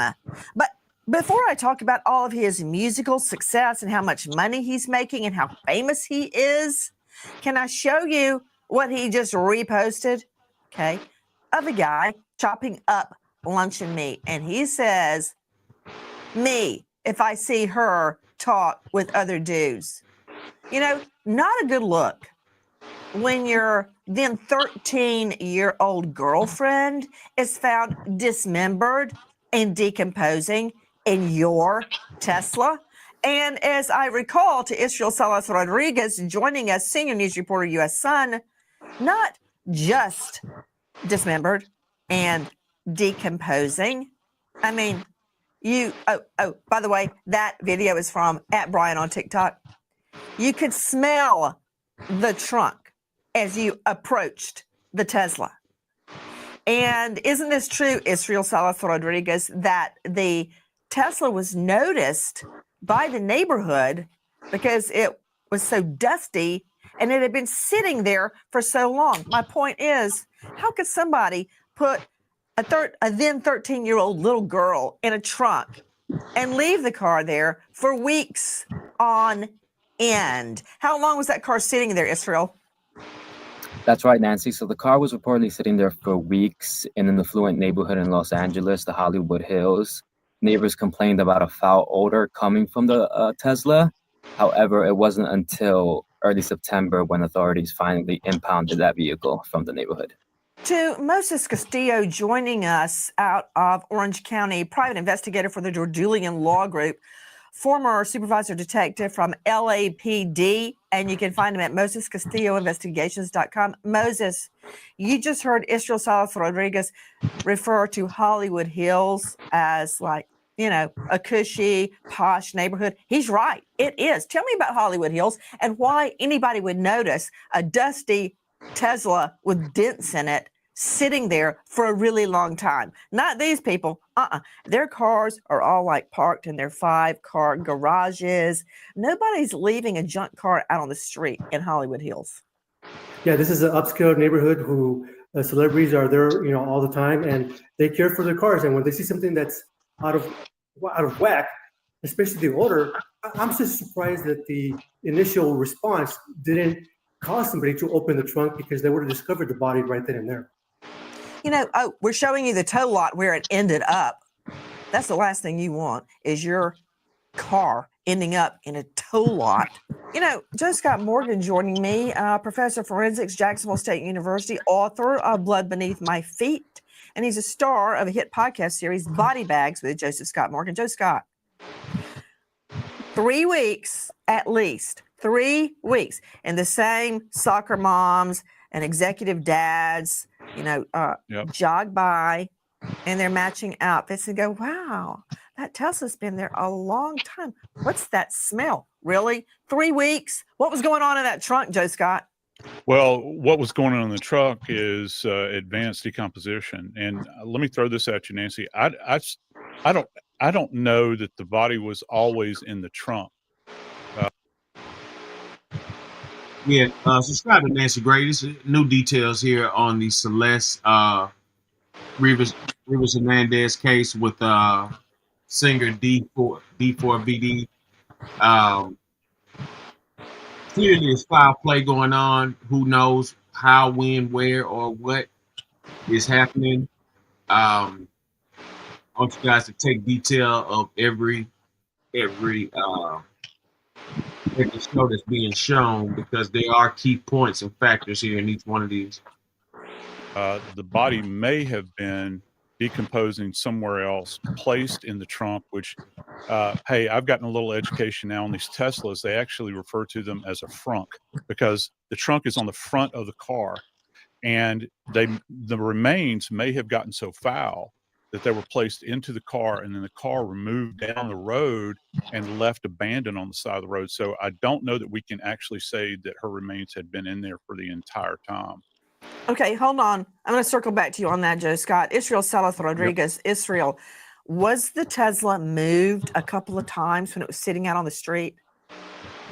That's unclear right now, Nancy. However, there was reports from neighbors that the Tesla was parked in a home in that same area in the Hollywood Hills, and then days later it was parked on the sidewalk. You know, some reports are stating the car was moved from one spot to the next. I can't confirm that right now, but Joe Scott, let me ask you a question. You know, yep. Joe Scott, you're the death investigator. I'm just a trial lawyer, but before I let you get up on the stand And blurt that out. Yep. Do you have any reason, any scintilla, speck of evidence to suggest Celeste's body was somewhere else decomposing and then moved to the trunk? Or is this your theory? Well, I do know this, and yeah, it's my theory, and I'll stand by it. I know that if normal people were around decomposing bodies and they're not used to being around them, as the body gets more and more progressively foul, they want to put as much distance between themselves and the remains. So I think that may have been what had happened here. And wouldn't you agree, straight out to a veteran trial lawyer, Joanna Nevis? She is a premier criminal defense attorney and founder of the Nevis law firm.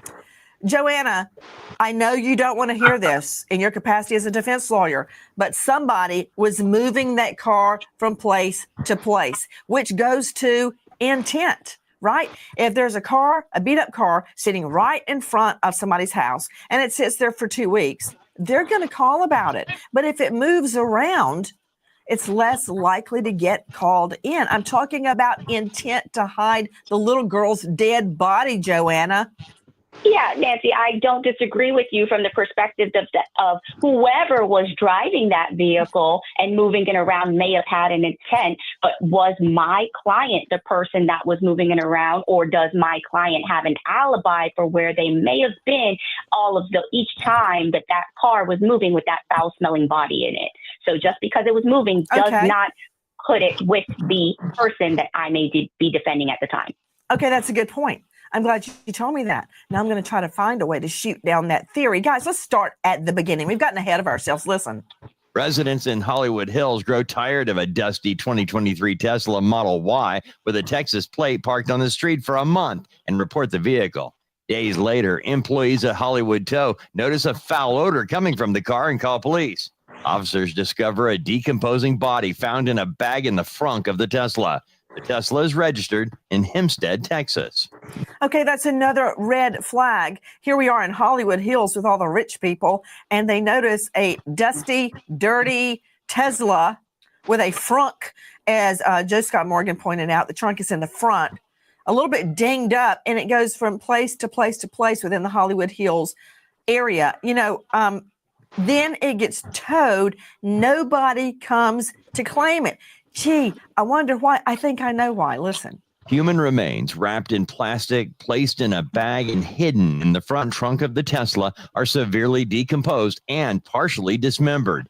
Police say the person was a female, 5'2", weighing 71 pounds, with wavy black hair, and was wearing a tube top and black leggings.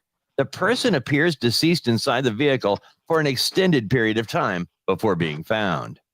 Straight out to renowned psychoanalyst Dr. Bethany Marshall joining us from this jurisdiction. She is the author of Deal Breakers. You can see her now on Peacock, and you can find her at drbethanymarshall.com. Dr. Bethany, can I talk to you about this little girl? Okay. Yes. She first goes missing from her home when she has just turned 13. She comes back. She's reported missing. She's found. She's brought back. Everything's fine. Then she disappears again, and she's not reported missing. Let that just sink in. I want you to marinate in that just a moment, Dr. Bethany Marshall. What I want to talk to you about. Shout out to everybody tuning in. Hit that like button, hit that share button, hit that subscribe button. Clearly, she's been a runaway more than one time. She's showed signs of not wanting to return home. So that's what led the delay in search.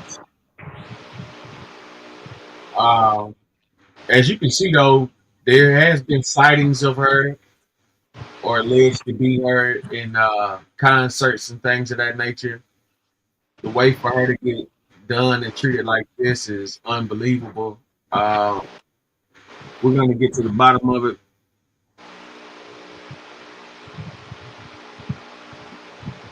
Jack, I'm going to mute your mic. That fan is outrageously loud, brother.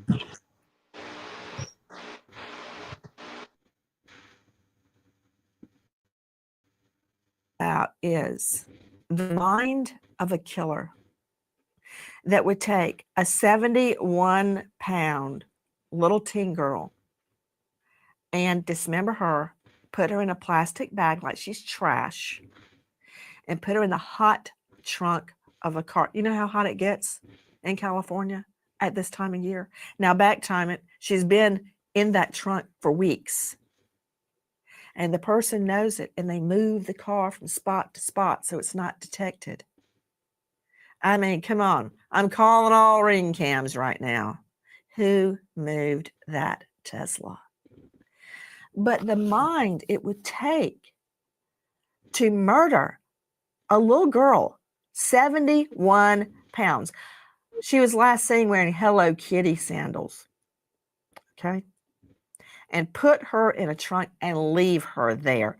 Help me out, Bethany. Nancy, I have 2 words: coercive control. Whoever did this had control over a minor sufficiently so that her family was unable to find her. What 13-year-old does not want to be home with their parents unless they're being groomed and brainwashed by somebody who has, as we can see from the evidence, intent to kill? In terms of the mind of this killer didn't prepare a dump site for the body, which I find extremely interesting, meaning that they thought about killing the victim. They didn't think about what they were going to do with her afterwards. My Beverly Hills office is very close to the Hollywood Hills. And let me tell you, Nancy, you do not leave a car out on the street in Beverly Hills.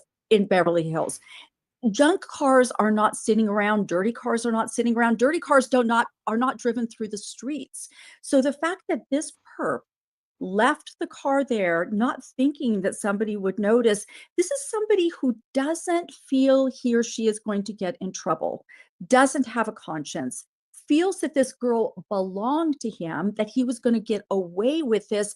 And I'm going to guess sex, aggression, and homicide are linked together, that whoever did this had a sexual relationship with this young woman, perhaps, or as we saw in the case with R. Kelly, that he wants to collect young women with whom he can have control. And then as they age out, he needs to get rid of them.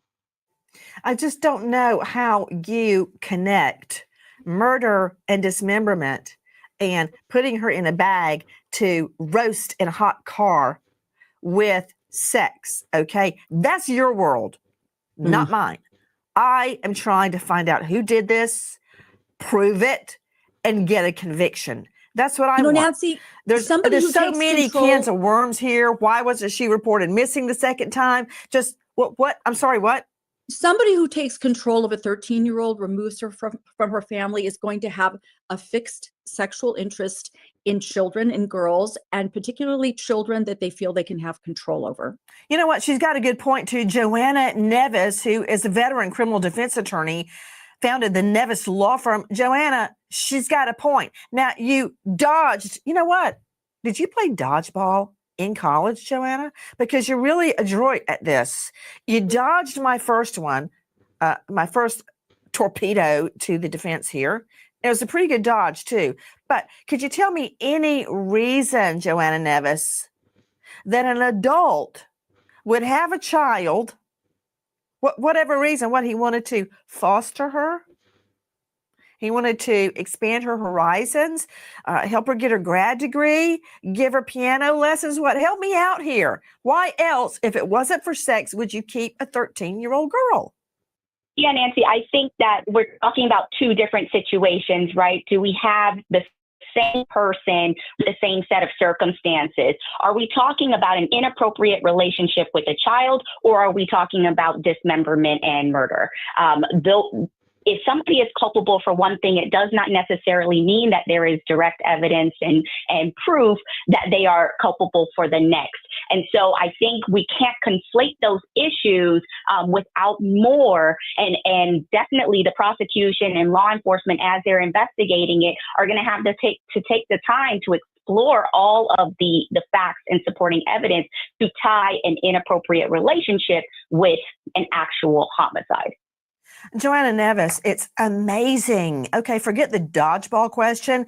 You know, the snake charmer as the cobra goes back and forth, you start going back and forth, and suddenly you're in sync with the snake. Yeah, I'm not in sync with you because it's very hard for me to parse.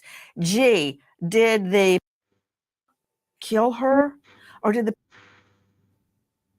use her sexually, and then somebody else snuck in the night and murdered her? Okay, that's a fun thing for Joanna Nevis and I to discuss. But in the meantime, listen to this. It's a little weird to see a car that I haven't seen here for a long time. Had a big dent on it, had a Texas plate on it. So all a little odd.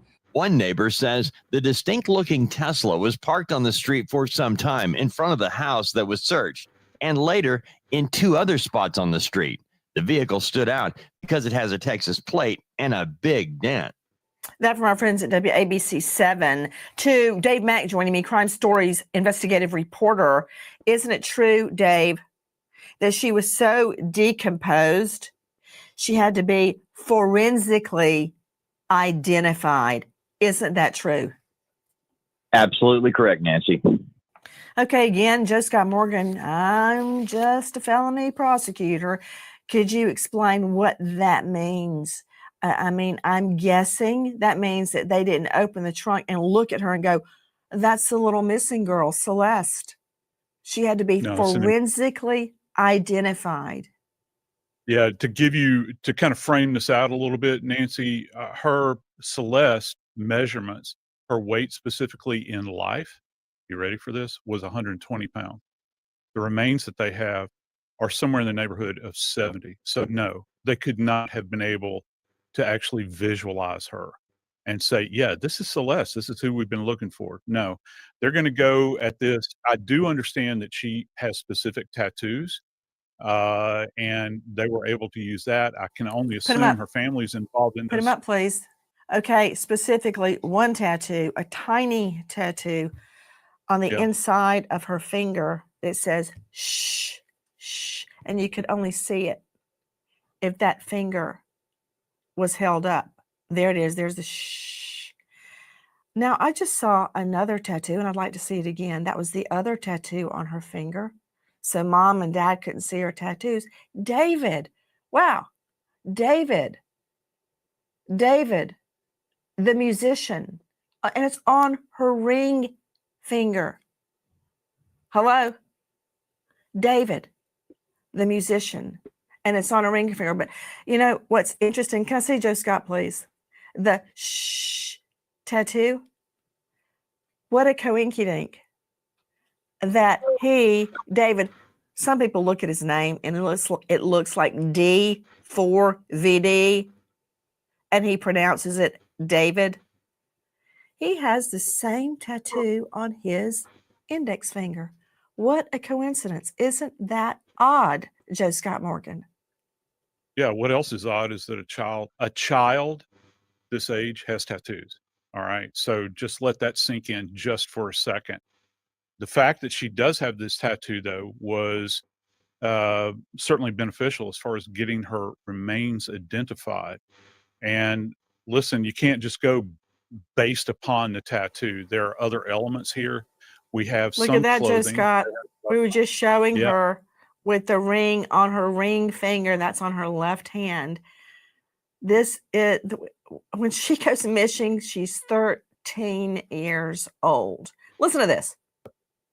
The 13-year-old became friends with singer David on social media and ran away to Hollywood to see the rising star. Celeste was returned home to Lake Elsinore by police. Celeste remained in school for a month. Then in May, David picked Celeste up in a Tesla to go to the movies, and she has been gone ever since. How long ago? We all just found out yesterday who it was, but she's been missing since I taught her. So when I taught her, she met this dude on social media. He was a rapper in LA. He came and got her. She ran away from home. She was gone for like a month. The cops found her in Hollywood, brought her back to our school. She came back to our school, kind of told people this story. She disappeared again in May of that year, May of 2024. That is from @user.lol951. Prices are out of control.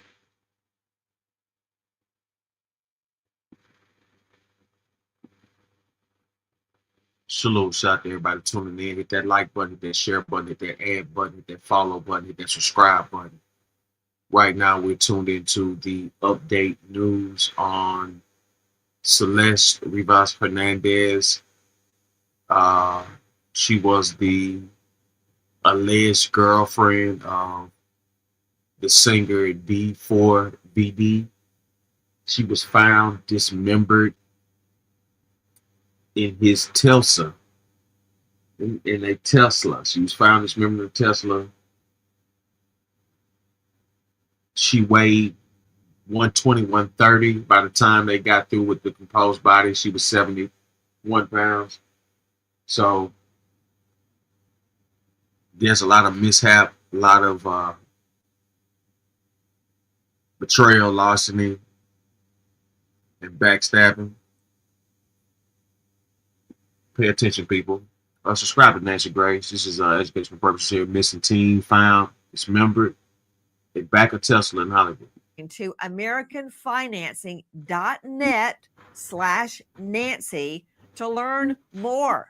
The young girl from Los Angeles started dating an older boy in the music industry that she met online. They would occasionally be seen together on his Twitch and Instagram. Over the next few years, his fame grew, and he desperately tried to hide their relationship from the public eye. But one night, Celeste vanished from her home, and her parents grew worried. So she disappears at age 13. Family reports her missing. Police find her, bring her back. Then David, aka D4VD, that's what it looks like, picks her up to take her to a movie, and she's never seen again. Last seen wearing gray pants, black sweater, and Hello Kitty sandals. Okay, I'm learning more from an unidentified teacher. Listen. Hold up. That's her in my classroom in front of this poster right here. Okay, hold up. I got another one because I got a picture on TMZ of this other kid exchanging stuff with the rapper who we alleged did this stuff. Hold on a second, because he's also in my classroom. That's when her friends told me what happened. It was this rapper that they were like blackmailing him, all of this stuff. And then I found out yesterday that she's now dead in that rapper's car, cut into pieces. You want to know how they met? I feel like I just said it. Social media. This is from @user.lol951 on TikTok. The point I believe that teacher was making was a good point. He was telling the class that these two met on social media. Israel Salas Rodriguez joining us, senior news reporter, U.S. Sun. I don't know that I would call it dating, because when a girl is 13, she's underage. So I don't know that I would call it dating. That's right, Nancy. Celeste Rivas was 13 years old when she reportedly met this singer named David. It's unclear how they met.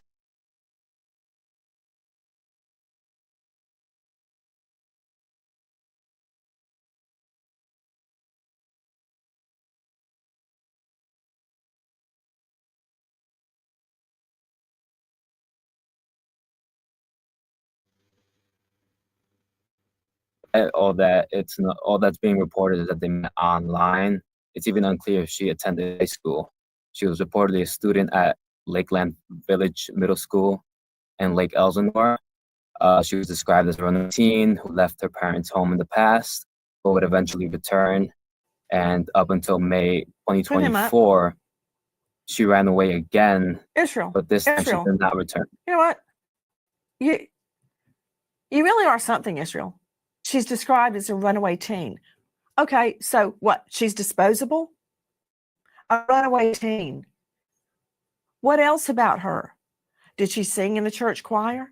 Did she crochet? Was she in 4-H? Did she love, was she a homebody? Did she love music? But all I'm getting is she was a runaway teen. You know what? Moses Castillo, he's just repeating what he has learned from his sources. Okay, it's not Israel Salas Rodriguez's fault. That's the way this girl has been portrayed. This girl who first goes missing at age 13 and ends up with a multi-platinum singer. much older than her. Let me see that lunch meat video again, who posts a TikTok where me, if I see her talk with other dudes. What a coincidence. That's from Brian on TikTok. But he is reposting something that David, the musician, posted originally. Me, if I see her talk with other dudes. And the only way she's described in the media is a runaway teen. Like, okay, translation, don't care. I care. And I think every other parent cares that has a teen girl, like a 13. She could be in the 7th grade for all I know. It just, Absolutely, the way Nancy. she's described is not right. Absolutely right, Nancy. Lewd acts upon a child comes to mind. You mentioned the word statutory. No, it's lewd acts upon a child here in California. Anybody under the age of 14 is a child. And this is horrible, horrible. And that's the attitude that law enforcement has nowadays. Oh, they're just incorrigible, runaway teens. And so that's why they just don't even pay attention to them until now they find them dead. You know, I'm sick about it. The way that she is described as expendable. My little girl, Lucy, weighs about 90 pounds. She's 17. There would be hell to pay if she went missing, God forbid, because I would die. And people just describe her as a runaway teen. Like, yeah, no problem. She's in a car trunk, dead, dismembered, in a plastic bag, decomposing, but she was just a runaway. Okay, we know a lot about her, but what do we know about this guy who is not charged with anything at this juncture? And I guess you put it together that this car, this Tesla from Texas, is registered to him, the music star, the millionaire. There it is in the impound lot. Our friends at ABC7 got this for us. Who is he? The 20-year-old became a YouTube star playing his favorite game, Fortnite, and commentary. His channel was defunded due to his use of popular music he used on his videos that he did not license. He says his mother told him to make his own music for his videos. He downloaded a free music app for his phone, and his music career was born. Using his own music in his gaming montages, Burke begins uploading his tracks to SoundCloud. His music gains more attention than his gaming montages. Self-produced song Romantic Homicide goes viral, leading to a record deal. Romantic Homicide is certified multi-platinum. Has anybody actually looked at the lyrics of Romantic Homicide? Let's put it up on the screen so we can all take a look. Okay, we definitely need to shrink on this. In the back of my mind, I killed you, and I didn't even regret it. I can't believe I said it, but it's true. Do I love you? No, I hate you. In the back of my mind, you died, and I didn't even cry. No, not a single tear. And I'm sick of waiting patiently for someone that won't even arrive. Okay, Dr. Bethany, what does the term Freudian slip mean? This was not a crime of passion, but the idea that he says in the lyrics, you didn't arrive.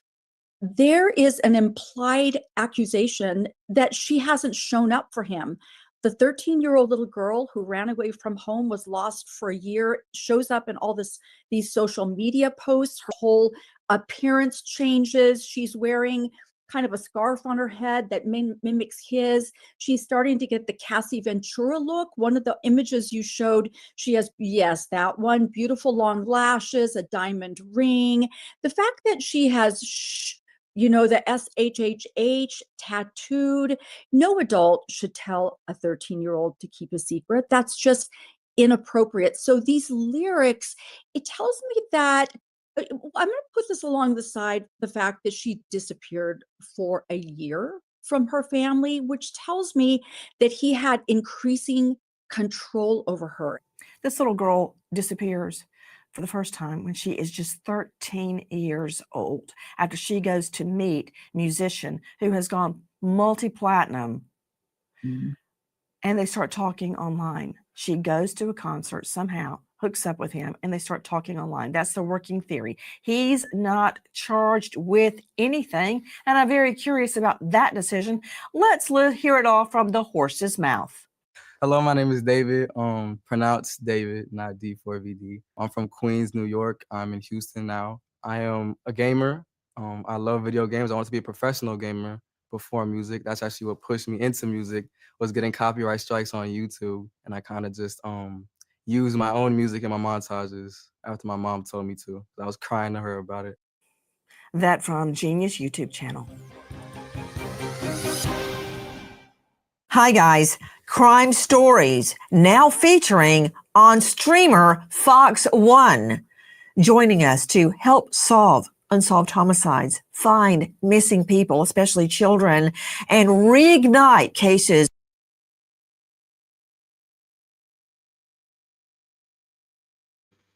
Slow those tuning in, hit that like button, hit share button, hit that subscribe button. Right now, we're tuning in to the Celeste Reeves Hernandez homicide. She was found dismembered in a black Tesla owned by her alleged boyfriend, famous singer, new age upcoming superstar, whose career has been halted and stopped during the midst of this crime or investigation. D4VD. Here's Nancy Grace with furthermore news. This is all educational purposes. Subscribe to SendaRoni Television. Subscribe to Nancy Grace. Here's my review on missing teen found dismembered in the back of Tesla in Hollywood. Is long cold. It's a lifetime mission for me, and I'm very proud. We have a partner who furthers that mission to always, always seek justice. Watch the episodes first with Fox One 24 hours before seeing anywhere else. Try it 7 days free. The brand new season of Crime Stories airing now on streaming giant Fox One. Click the link in the episode description to learn more and join us on Fox One. Another year passed and the teen was still missing. Neighbors reported a foul odor coming from an abandoned vehicle. Police arrive on scene only to be met with a horrific discovery that would shock the Los Angeles community. A lot of you may not be familiar with his music. It's not rap. It's more like R&B. I've listened to a lot of it, specifically Romantic Homicide. He's also ventured into clothing. I'd like you to see some of the shirts that he, David, has offered online for sale. Oh, wait, hold on. Wait, are those blood spattered shirts? It looks like, is it in a car? I don't know where it is, but that's him with blood spattered shirts. To Joanna Nevis, veteran criminal defense attorney. Joanna, you are fully versed in guilty conscience. Sometimes the cleanup is worse than the crime, the cover-up, so to speak. Why would he suddenly remove shots of him with bloody T-shirts? It looks like it's even in a car.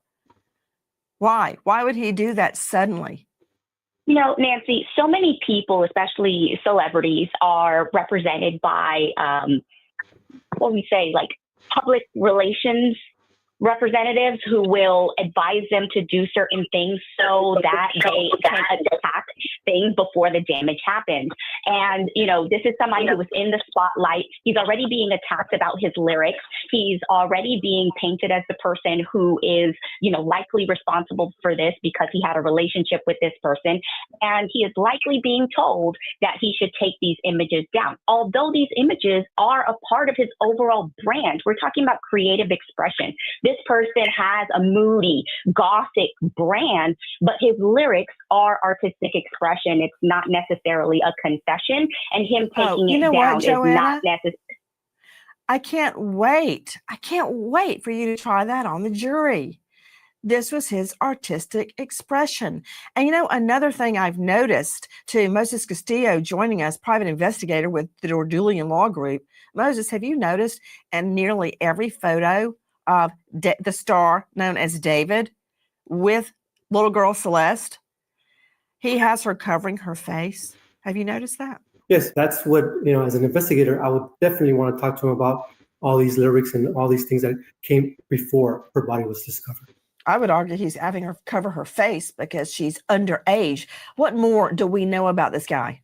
Burke has released several singles, including Here With Me, that charted on the Billboard Hot 100. He has recorded 2 EPs, and last April released his first full album, Withered, with the Withered World Tour starting last month, and canceled the day the body in his Tesla was identified as Celeste. His deluxe album is shelved. His record label, Interscope, suspended the album's release and paused all promotional activities related to David. His endorsement deals are canceled. What do I have this correct to Dave Mack, Crime Stories investigative reporter, that after Celeste's butchered remains are found in his Tesla trunk, he continues touring for several weeks until the outcry online it becomes too noisy to ignore? It's unbelievable, Nancy, that bloody remains are found in a vehicle registered to you. Yet you continue on this world tour like nothing was found in your car and only stop when the remains are identified as a missing child from Lake Elsinore. He went on about his daily business after a bloody, chopped up, decomposed corpse was found in his abandoned car, Nancy. Think about all of this, and it goes beyond the pale of what any human being ever would do to another human being. No, Dave Mack, apparently you and I are the only ones concerned, because as of this moment, when we go to air tonight, there have been no charges at all. Okay, he's in a relationship with her. She's a runaway times 2. She's been gone over a year with him. I bet if we timed those photos, we'd find out how long she's been with him. And now she's dead. Oh, it could only be topped by one thing. To Israel Salas Rodriguez joining us, U.S. Sun, isn't it true that there are pregnancy allegations, Israel? That's right, Nancy. There are rumors and unconfirmed reports online that claim Celeste was apparently pregnant at the time of her death. David wrote in the comment section of one of his Discord live streams, quote, "Me and @deleted user got a kid on the way." Again, these reports are unconfirmed by Los Angeles investigators who have kept the details of the case close to the chest.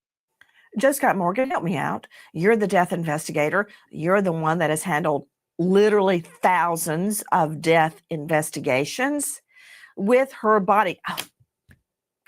13 when she goes missing. 13.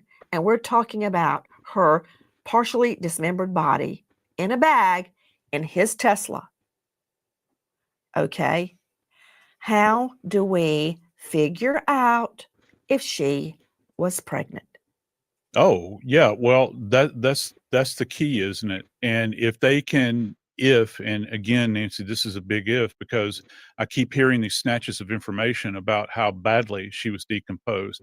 If they can get into her reproductive system and appreciate the interior of her uterus, there's going to be clues there relative to either a current pregnancy or if she had given birth at some point in time. Remember, she's been in hiding for some time. I think my question would be, was there anything in the house that gave us an indication that there may have been some evidence relative to this? How long had she survived? Is there any evidence that there might be a child somewhere out there? Guess what? There's a silent witness to all of this, and that's that Tesla. Remember back in Idaho, one of the things we were looking for when those 4 kids were murdered up there, they were asking the day after, were there any Teslas around? Were there any Teslas around? Well, why? Why would they ask that? Because these Teslas come equipped with a Sentry system. If you've paid for it, this thing has got at least 6 cameras on the outside. There's biometrics on the inside. Nancy, we're going to get timestamps with this. We might even get a visual ID of who was opening that trunk and putting this poor girl's remains in it. An unreleased demo song titled Celeste Demo Unfin leaked online, resurfaced after Celeste Rivas was found dead in a Tesla registered to the singer. The Celeste demo? Some details have led to public speculation. Matching tattoos. Both David and Celeste Rivas had a shh tattoo on their right index fingers. In hindsight, the title Romantic Homicide may not have been a good choice for the artist known as David. It looks like D4VD. It's David. I've listened to a lot of his work. It's pretty impressive. But when I know a little girl is found butchered in his Tesla trunk. All right. Like we stated earlier, there is nothing tying him to this murder. Everything is alleged. He has not been charged with any crime as of yet. So everything you're hearing, speculations are all speculations. None of it's been proven. He hasn't went to trial. He hasn't been arrested. He's not being charged. Maybe he is a suspect, but that's a toss-up. Let's get back to Nancy Griffin. Not so much. Take a listen to David promoting his song Romantic Homicide. So what inspired the hook, In the Back of My Mind You Died, is kind of like the storytelling aspect of the lyrics that came before it, in a way that it builds up to the big moment where she died in the back of my mind. Like, I didn't kill her physically, but in the back of my mind, she died. And I didn't even cry, not a single tear. That is from the Genius YouTube channel. Interesting that he continued to perform many, many appearances after Celeste is found in his trunk, much less from the time that she was murdered. Now, okay, look at this live stream video of David and Celeste. Oh, yo, wait. Oh, look at answer that one. That's so mean if you don't answer. Which one? What's good, David? Big fan. Oh, thank you, Mitochondria. I gotta stop with him if you even. We need to delete this. Maz, can we delete all VODs? And then as soon as the stream ends, delete the stream too? That's from our friends at the Daily Mail. Isn't it true, straight out to Israel Salas Rodriguez, that when all of this was unfolding, the star known as David asked for certain videos to be deleted? That's right, Nancy. There's one that clip you just showed from it appears to be a Discord live stream where he's pictured alongside this young girl wearing a hoodie and thick glasses, and he appears to tell the live stream, can this video be deleted? Guys, I want to look at these Celeste lyrics that have just, it's never been released, but it has leaked. Okay, take a look at this. Oh, Celeste, the girl with my name tattooed on her chest, smelling on my clothes like cigarettes. I hear her voice each time I take a breath. I'm obsessed. Oh, Celeste, afraid you'll only love me when undressed, but you look so damn gorgeous in that dress. Missing you so much makes me depressed, but I digress. Baby, baby, I love you. So this is what it's like to not need weed to get me high. I love it when you hold me, when you cry. Just because, be my Valentine. I want to make Cupid suicidal. These are the kind of thoughts that cross my mind just because I love you so much. Darling, I'd love to ease your mind, but you only open up when you get high. If I had the money, I would buy us time just to get by, just to stay high.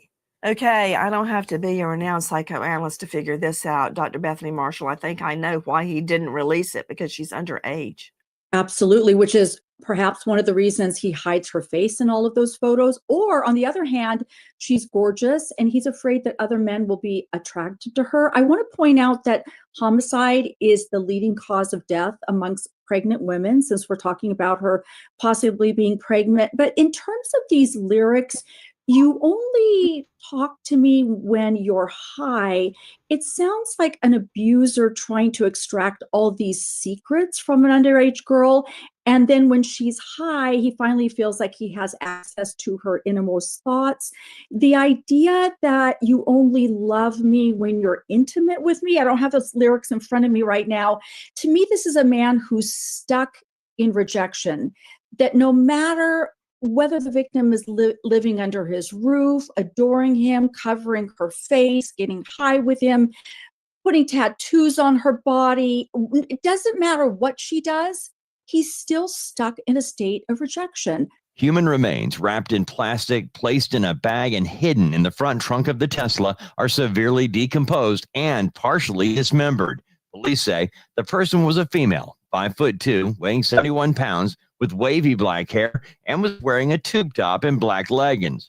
The person appears deceased inside the vehicle for an extended period of time before being found. Reminder, no one has been charged in the disappearance and the murder, the dismemberment of this little girl, Celeste Rivas. No one has been charged. No one has been named a person of interest, which leads me to ask, why not? If you know or think you know anything about Celeste's disappearance, please dial 213-486-6890. Repeat, 213-486-6890. We remember an American hero, Detective Mark Baker, Northern York County Police Department, shot in the line of duty after 24 years in LA law enforcement, leaves behind 4 grieving children. American hero, Detective Mark Baker. Thank you to our guests, but especially to you for being with us. Nancy Grace, signing off. I'll see you tomorrow night. And until then, good night, friend.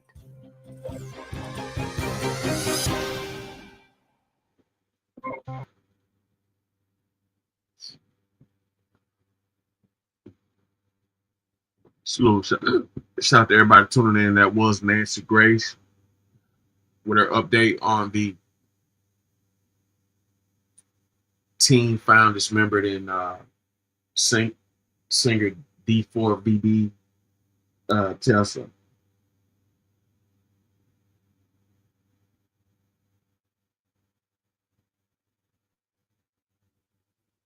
We got new lawsuits with Diddy. Let's go to CBS New York. John Diddy Combs is facing a new lawsuit just weeks before he's scheduled to be sentenced on prostitution-related charges. Former stylist Deontay Nash accuses the disgraced music mogul of sexual abuse and violence. Nash alleges Combs sexually assaulted him multiple times between 2008 and 2018, which prompted him to resign. He also says Combs continued to threaten him after his employment ended. In a statement, Combs's lawyers said, quote, Mr. Nash is another opportunist looking to profit off his proximity to celebrity. This complaint is riddled with falsehoods and stands in stark contrast to the record that has already been established in court.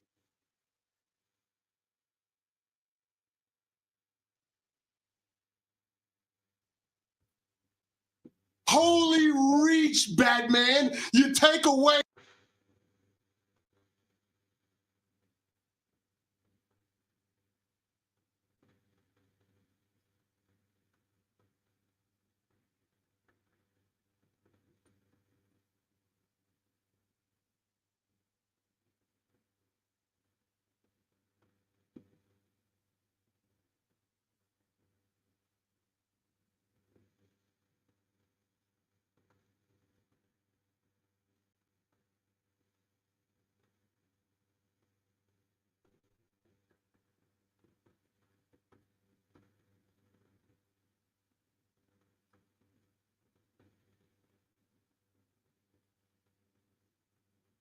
All right.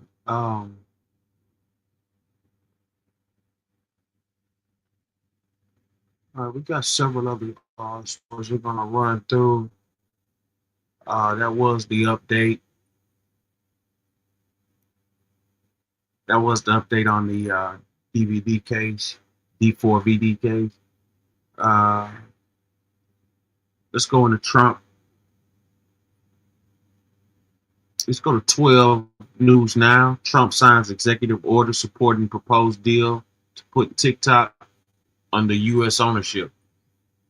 Welcome back. After nearly a year of uncertainty, TikTok users in the U.S. can keep scrolling. President Trump signed an executive order today backing a deal that keeps the app running. Under the plan, TikTok's U.S. operations will be controlled by a new joint venture with a majority of American investors and board members. Beijing-based company ByteDance will keep less than 20% ownership. A copy of TikTok's algorithm will also be brought into that venture and overseen by Oracle. Vice President J.D. Vance says the agreement should give Americans peace of mind. This deal really does mean that Americans can use TikTok, but actually use it with more confidence than they had in the past, because their data is going to be secure and it's not going to be used as a propaganda weapon against our fellow citizens. Chinese officials are expected to sign off soon, and the president is extending the pause on any ban for another 120 days to finalize the deal.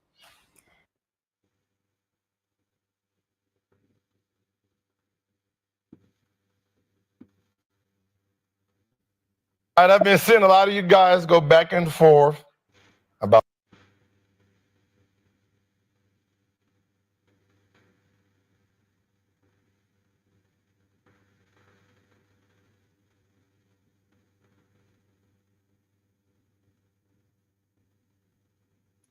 Tekashi 6ix9ine. Self-snitch film, rap-a-lot, robbery, sent video to academics, so on and so on. Tekashi 6ix9ine, I believe, was a government plant in hip-hop. We'll discuss him more detail later on. I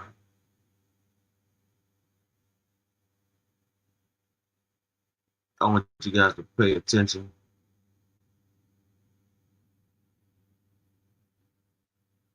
It gets deeper.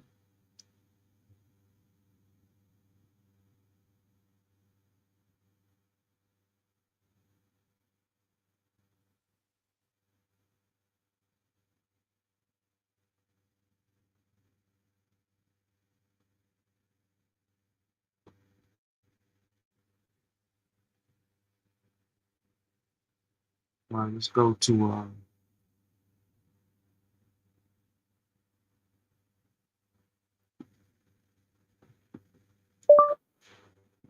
Nas, Jay-Z, Casino.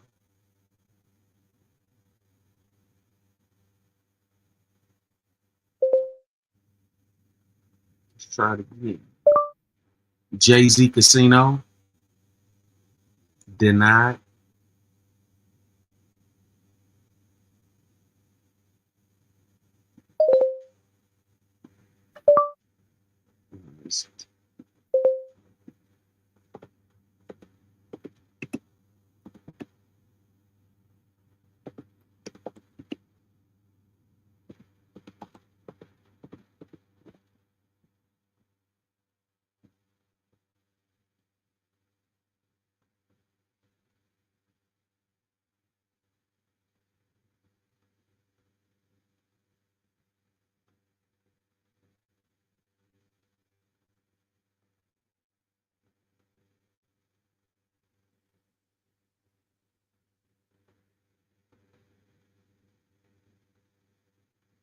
Let's go to Forgotten King TV 2.0. Nas Ethers Jay-Z after NYC Casino gets approved.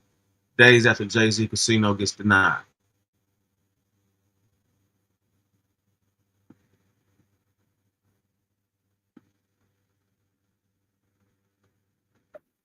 Have been done without everybody here. With that being said, I'm getting ready to vote, and there's a theme in Queens, and I know Nas is a part of this. Queens get the money.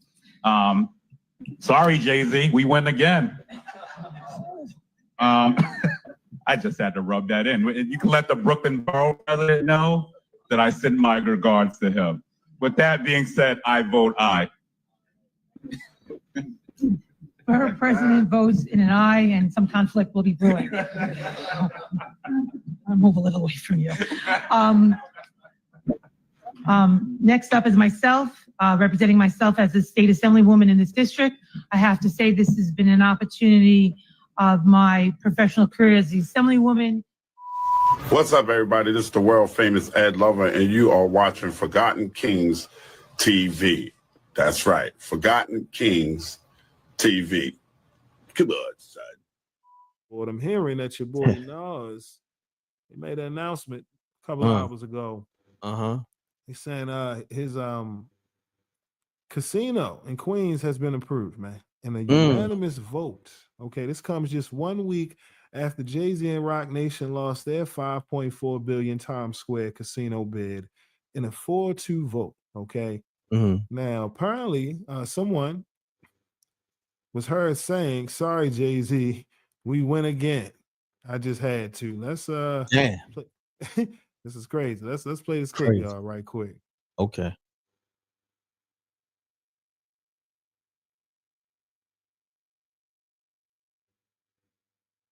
The question of whether to advance the application to the Gaming Facility Location Board has received 6 positive votes, meaning the application has been approved. Now,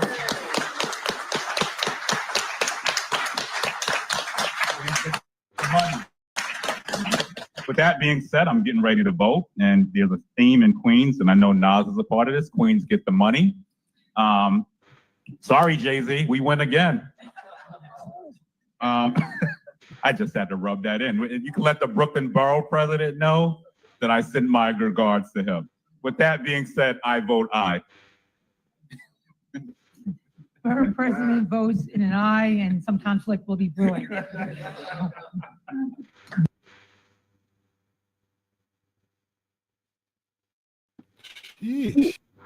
Yeah, as you can see, they rubbing it in heavy. They rubbing it in heavy.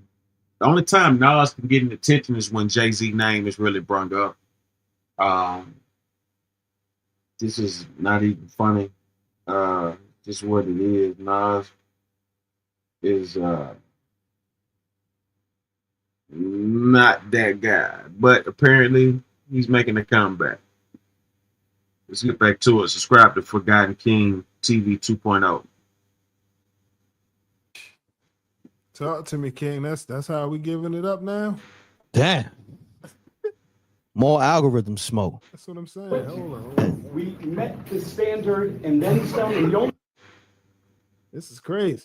That energy in that room is completely different. You know what I'm saying? Than the other video. Let's play this right quick. Let's This is get how it was when Jay-Z and them wanted to get their casino greenlit. And this is wild. Check this out.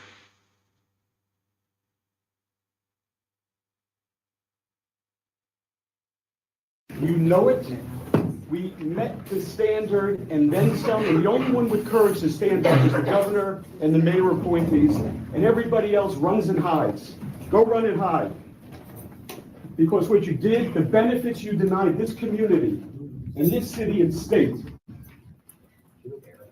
you have to live with that history forever.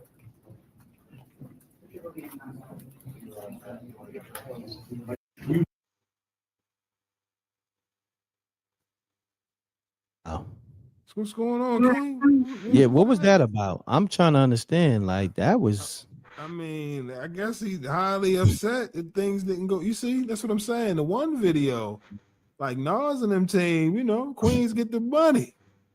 You know, Word. I don't know. Oh, They look like they had the poker hand over there. You know what I'm saying? What, the check ain't clear? Somebody ain't get the envelope? What happened? Damn. Because that's disrespectful. Homie turned his back. Y'all walked out on him. Crazy. What you think, King? I mean, you know, I don't know. Is that like a conflict of interest when you go that far with it? Sorry, Jay. I mean, I would say this, right? Because I seen people in the comments saying the Nas casino, which is the World Resort Casinos in Queens, is already built. They just got the approval for the renovations. That's what that green lit situation was for them. Okay. You know what I'm saying? I believe that's what people were saying. I don't know. I may be wrong, you know. But because you know, I done gambled there. That's where I met Blue Blood Sports TV at Blue 2017.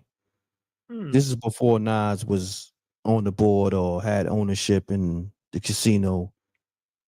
Holyfield had his boxing association at that his boxing brand at that casino. We covered some events, over there in Rec TV. And I mean, regardless of what, it's a different kind of politics when you're talking about having ownership in casinos, getting it green lit by the powers that be. We're talking next level money here. We're talking billions here, literally. You know what I'm saying? And the shot at Jay-Z. See, you gotta understand, like, it's I guess it's always gonna be beef between them, so to speak, or competition. Let's just say that. Because remember, for the last, I want to say 10 years or so, Nas, every time he dropped a project, Jay-Z made sure he dropped something on his date.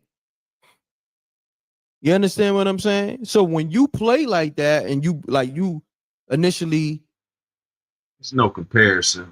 Hova is a businessman, does business. Nas is a false prophet. He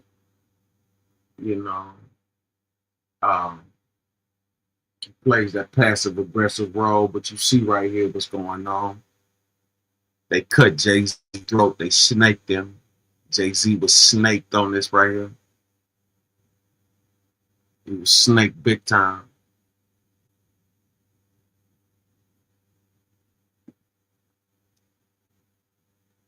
For Jay-Z not to get a casino and Nas to get one in the same state and city, it's bigger politics, man. Let's get back to it. Subscribe to Forgotten Kings TV 2.0. kind of like sent the first shot, and you constantly always sending shots. Now this is just your karma. Karma just spinning the block. So even when you, I guess now you on your J. Cole shit, you growing dreads, riding bikes, trying to get your casino lit. It's lit. You know what I'm saying? It's lit. This is what you started though. You know what I mean? And that's the thing that people don't keep it real. Like, homie, salute to him. He get to the money and he was able to align himself with folks and, I guess get to a Billy and his wife. You know what I'm saying? He's the hottest chick in the game, wearing his chain, and they $3 billion up together. But don't forget what you put in the universe 15 years ago, 20 years ago. You know what I mean? Like, it's a lot that got to come back. So I just think this is one of the things that's just spinning the block on them.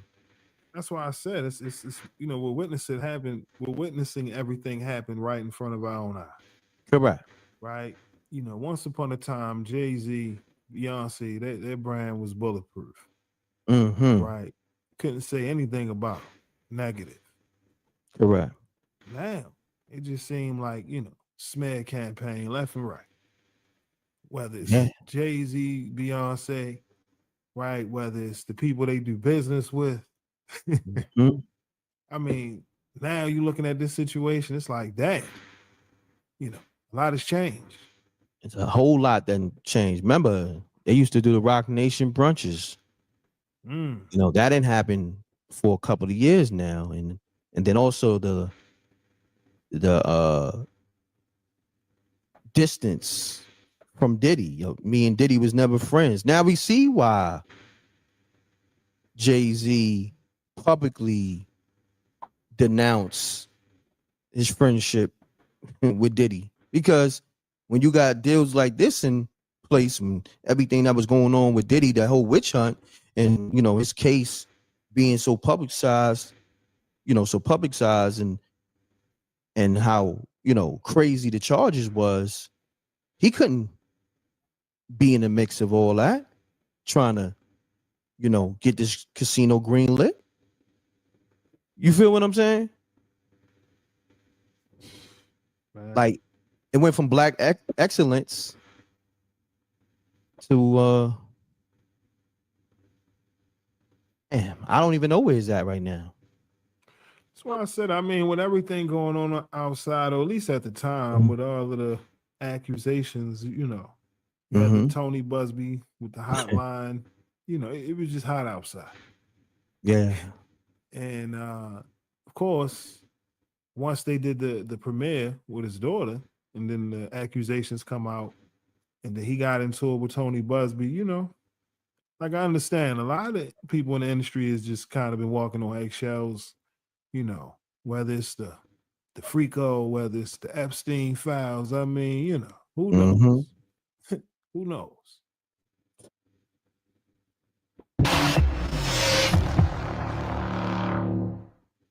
MREC TV.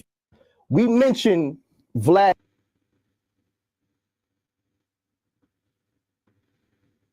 Salute. Shout out to those tuning in, man.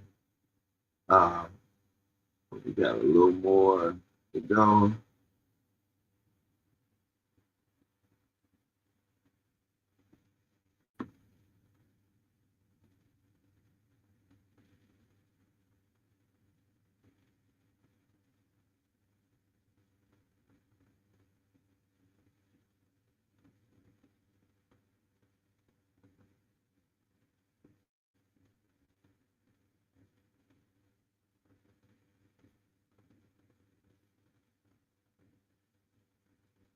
All right, let's go to News Nation.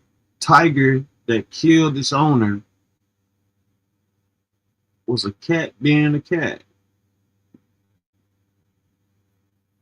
Let's go to News Nation. Now some horrifying news out of Oklahoma, where a tiger mauled and killed its handler.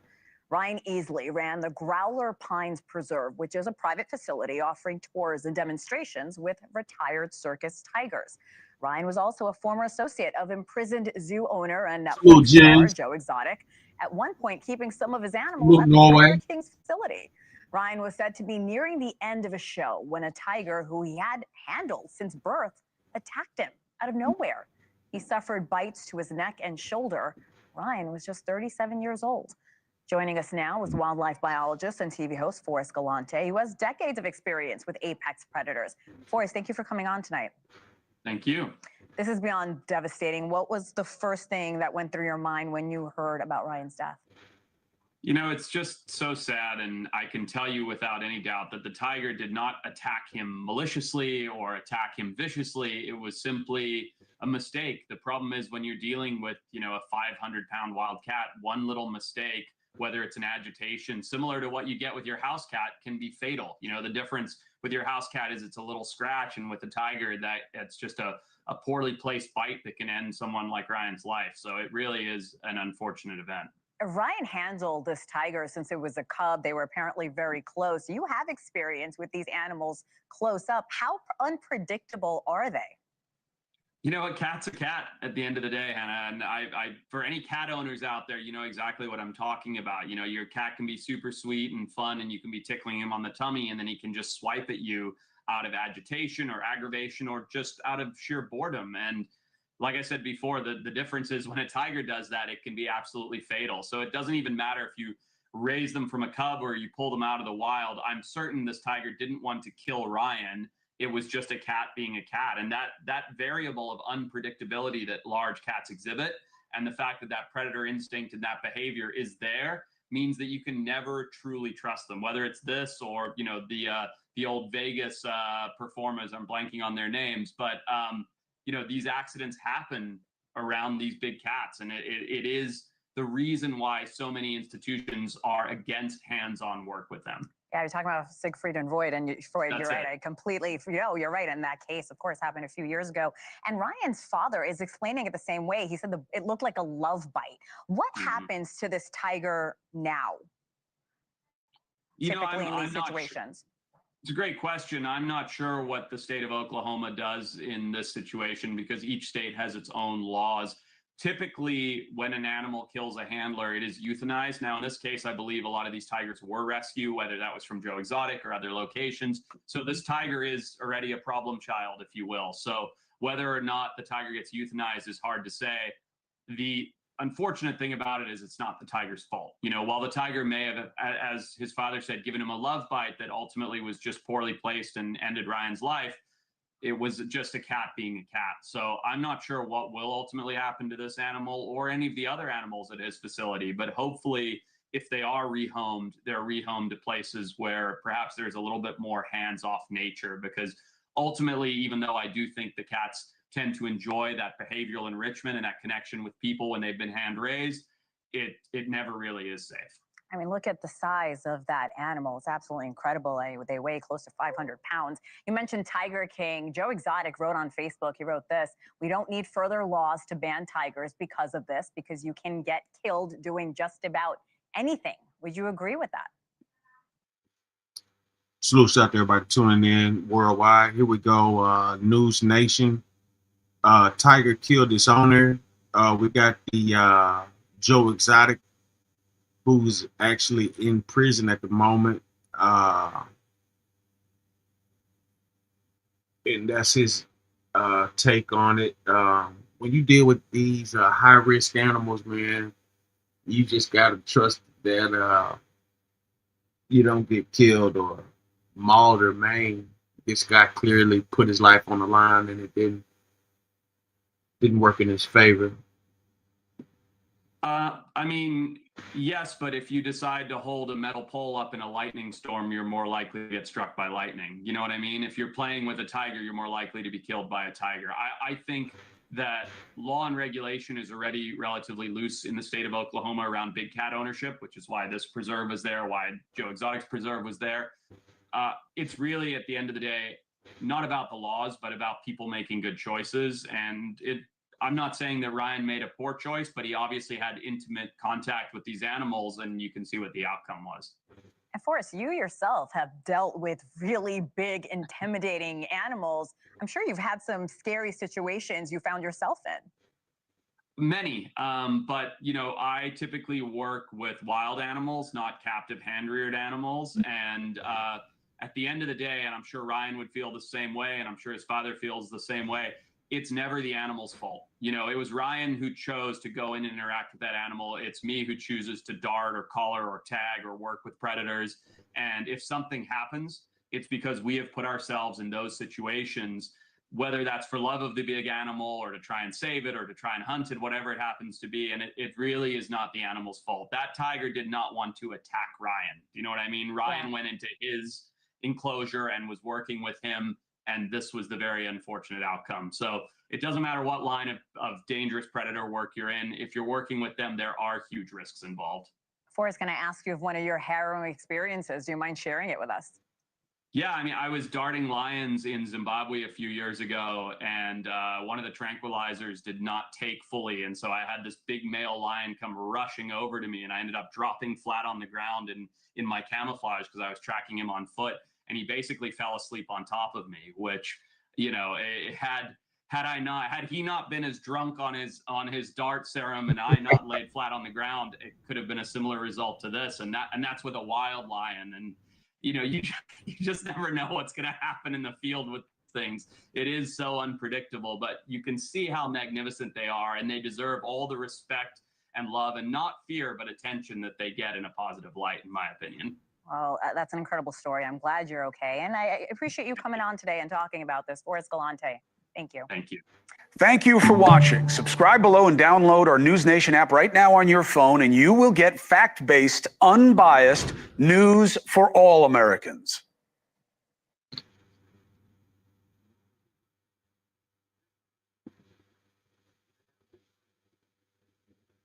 No doubt about it.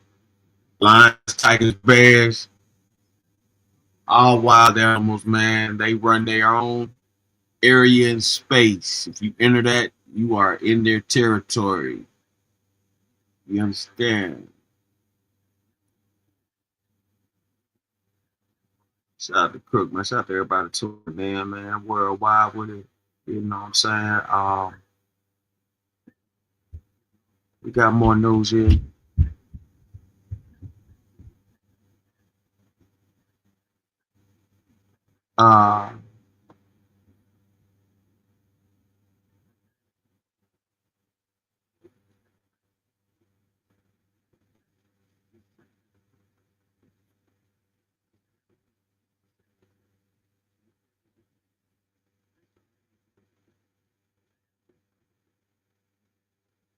Let's go to parole denied for former Houston Water Department manager convicted of corruption scandal. Well, parole denied. The woman who orchestrated the Houston waterline repair corruption scandal will remain in prison at least 3 more years. 2 Investigate's Amy Davis is tracking the prison sentence of former Houston Water Department manager Patrice Lee. She's at the center of our Drained investigation. And she's breaking down how a brand new law helped keep Patrice Lee from coming before the parole board every single year. Patrice Lee was the big fish, the woman who steered multi-million-dollar city contracts to herself, family, and friends. But because she accepted a plea deal dismissing the most serious felonies, she was eligible for parole just 5 months into her 10-year prison sentence. But here's where this case gets interesting. The Board of Pardons and Paroles not only denied her parole, they said, we don't want to consider her for possible parole again until August 1st, 2028. I just went, yes, Senate Bill 1506. It worked. That's Andy Kahn of Houston Crime Stoppers. He pushed state lawmakers to pass Senate Bill 1506 in the last legislative session. The bill gives the parole board the discretion to set the next hearing for each inmate, and they can schedule it up to 5 years in the future. Previously, before September 1st, a case like Patrice Lee, if she was denied parole, she would have had to come back up for parole again every year. So you never get a break. I called Lee's attorney, Jay Diedrich, about all of this, and we actually delivered the news to him for the first time. Kahn says the new law frees up the parole board to spend more time on cases since it doesn't have to automatically review every offender every year. It also potentially gives victims' families more time between parole hearings because many make the trip to Austin every single year to try and keep offenders behind bars. And that's a process that can be absolutely draining. I think this will kind of help restore some of the faith in our justice system that right now is so sorely lacking. But at least now we know we're not going to have to hear anything about Patrice Lee until the year 2028. Lee was the only one of 7 defendants to get any prison time in the corruption scandal, and she wasn't ordered to pay any restitution. In Houston, I'm Amy Davis, KPRC 2 News.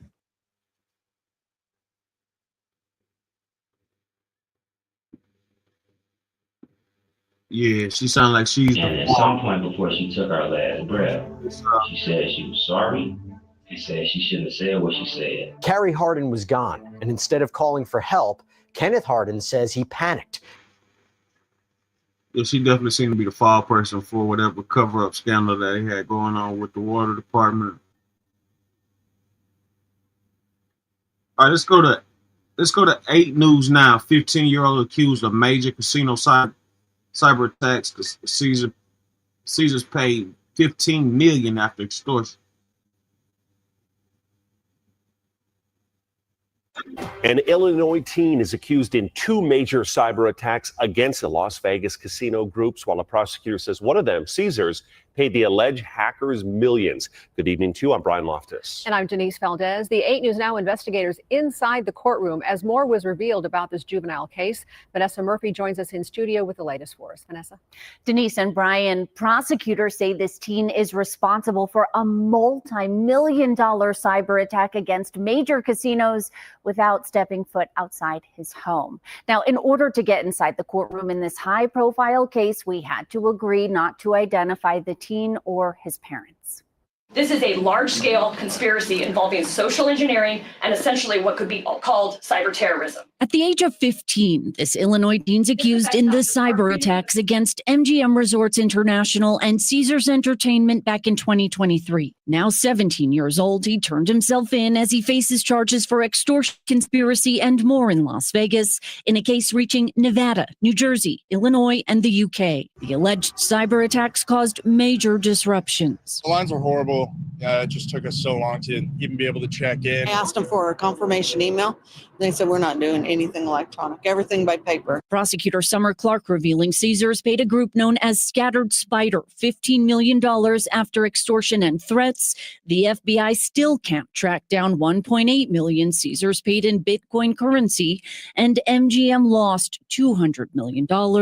That's while an MGM spokesman disputes that figure in an email to the 8 News Now investigators, pointing to an approximate $110 million loss covered by insurance. Clark also says more than 65,000 Social Security numbers were stolen. The FBI raided the teen's home in December 2023 and then last February, when Clark says agents found hidden laptops, for example, under a bathroom sink. The level of sophistication he possesses and the criminal acts he is capable of cannot be overlooked by this court. We don't know what subject has access to, who he has access to, or how he has access to it. Defense attorney Richard Schoenfeld is still a child, arguing for the teen's release from custody, pointing out he flew to Nevada with his mother to surrender and he has no criminal history. He is the poster child for the intent that the legislature had in terms of what we do in juvenile justice. Judge D. Butler acknowledging the allegations. It is very serious and is harmful to companies in our community. And then ordering the teen's release with constant supervision in a home in Las Vegas with a parent or grandparent and no internet except for school. He's expected back in court November 20th.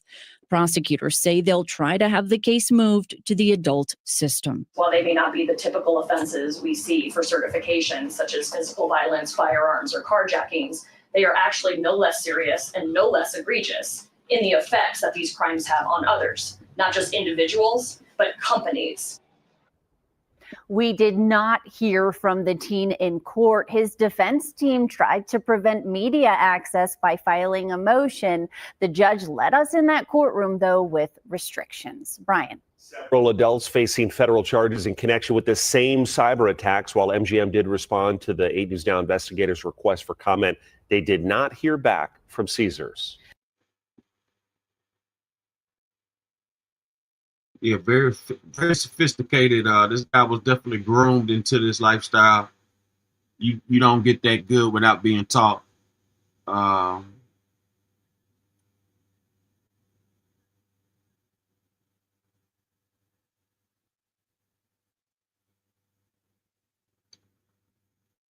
right, let's go to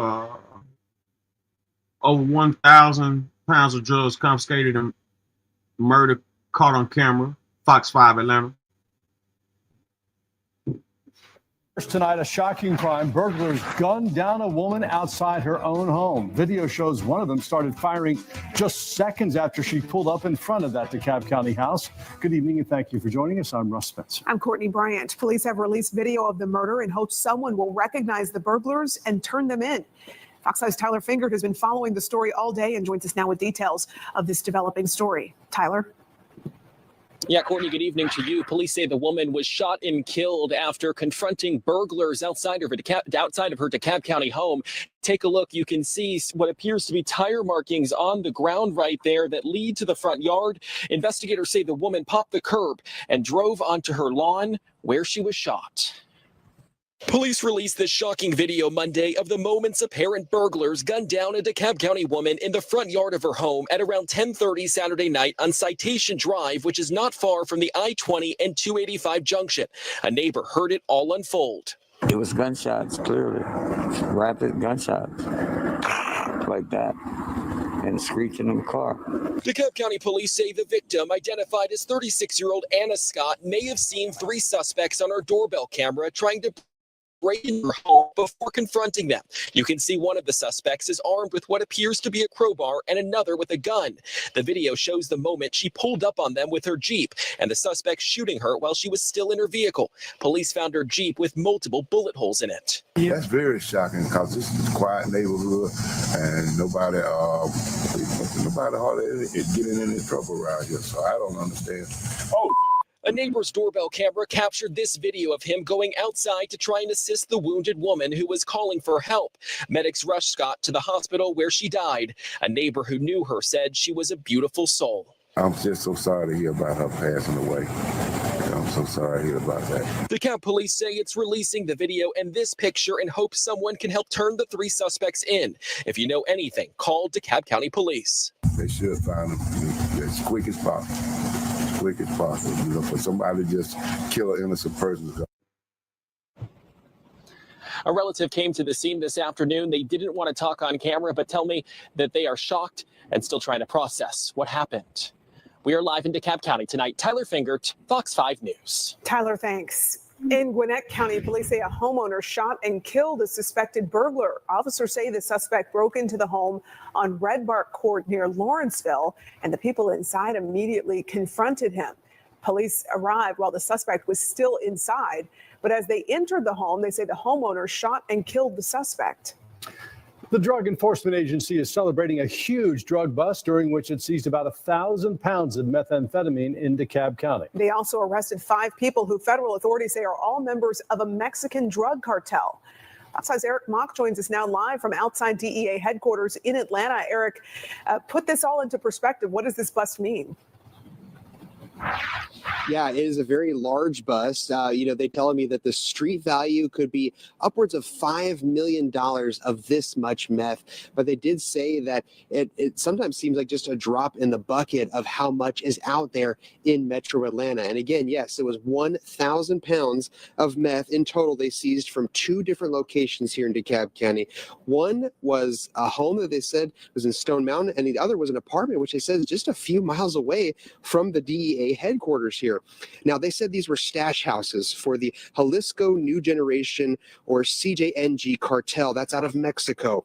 They said only Inner Circle cartel members would have had access to these stash houses. And inside, they actually found children younger than 10 years old at both locations. And they said the cartels actually do this to make it seem like it's just a normal family living at these homes. Now, they describe this cartel in particular as violent and murderous. They said it's an up-and-coming one that's actually taking a lot of power in Mexico right now. And out of these 5 cartel members they arrested, 4 were illegal migrants from Mexico. We spoke with Special Agent in charge of the Atlanta Division of the DEA, Robert Murphy, and he explains why this cartel and others are so active here in Atlanta. The Atlanta area is a hub for the cartels. All of the Mexican cartels operate here in Atlanta for the same reasons businesses do. Great transportation routes. There's money here and there's a population they can blend in and be seen and be able to live within. And Murphy says the CJNG and other cartels stash large quantities like this in Atlanta so that it can then be distributed throughout the U.S. through our great transportation networks here. And that's why they said doing this type of work here is just so vital to interrupting these cartels. And they said, of course, it's going to hurt the cartel, but it's not going to stop them. And that's why they really need the public's help. If there are people living in these neighborhoods right next to these stash houses, and they say if you see stuff that looks suspicious, call it into your local law enforcement or to the DEA. And you can do so always anonymously through tip lines or through Crime Stoppers. Now reporting live in Atlanta, Eric Mock, Fox 5 News. Well, that's a lot of poison there. At least that won't be sold in the community. Thanks very much, Eric. Police in Columbus say a man fired shots at an Amazon warehouse and then took his own life. All right, as you can see, crime is definitely skyrocketing in Georgia, the Atlanta area. These people are breaking in houses, no self-respect for the people pulling up. I mean, clearly could have just ran. No need to kill that lady like that. Unless it's more to this story, who knows? For them to do what they did, it had to be something outrageous. Then we got the cartel for that amount of drugs to get found and things like that. You can imagine the safe houses that they haven't discovered. That's a lot of drugs, man. That was a lot of drugs being taken off the streets. And who knows, possibly put back on. You know, you never know. Man, shout out to everybody tuning in. Hit that like button, hit that share button, hit the subscribe button, hit that add button, hit that follow button. Police say just before 4:30 this morning, they received a 911 call about a man firing shots into the front of the building on Osceola Court. Police found him a short distance from. Here you see now, this guy just took his life, man. Shout out to everybody tuned in, man. Much love, man. C-Mac, Crook, Trooper 6'9", everybody that stepped up tonight, man. You know what I'm saying? I can't see everybody that come through, man. We had 200-300 in here tonight. Man, we will be back on, man. Salute. Have a great night.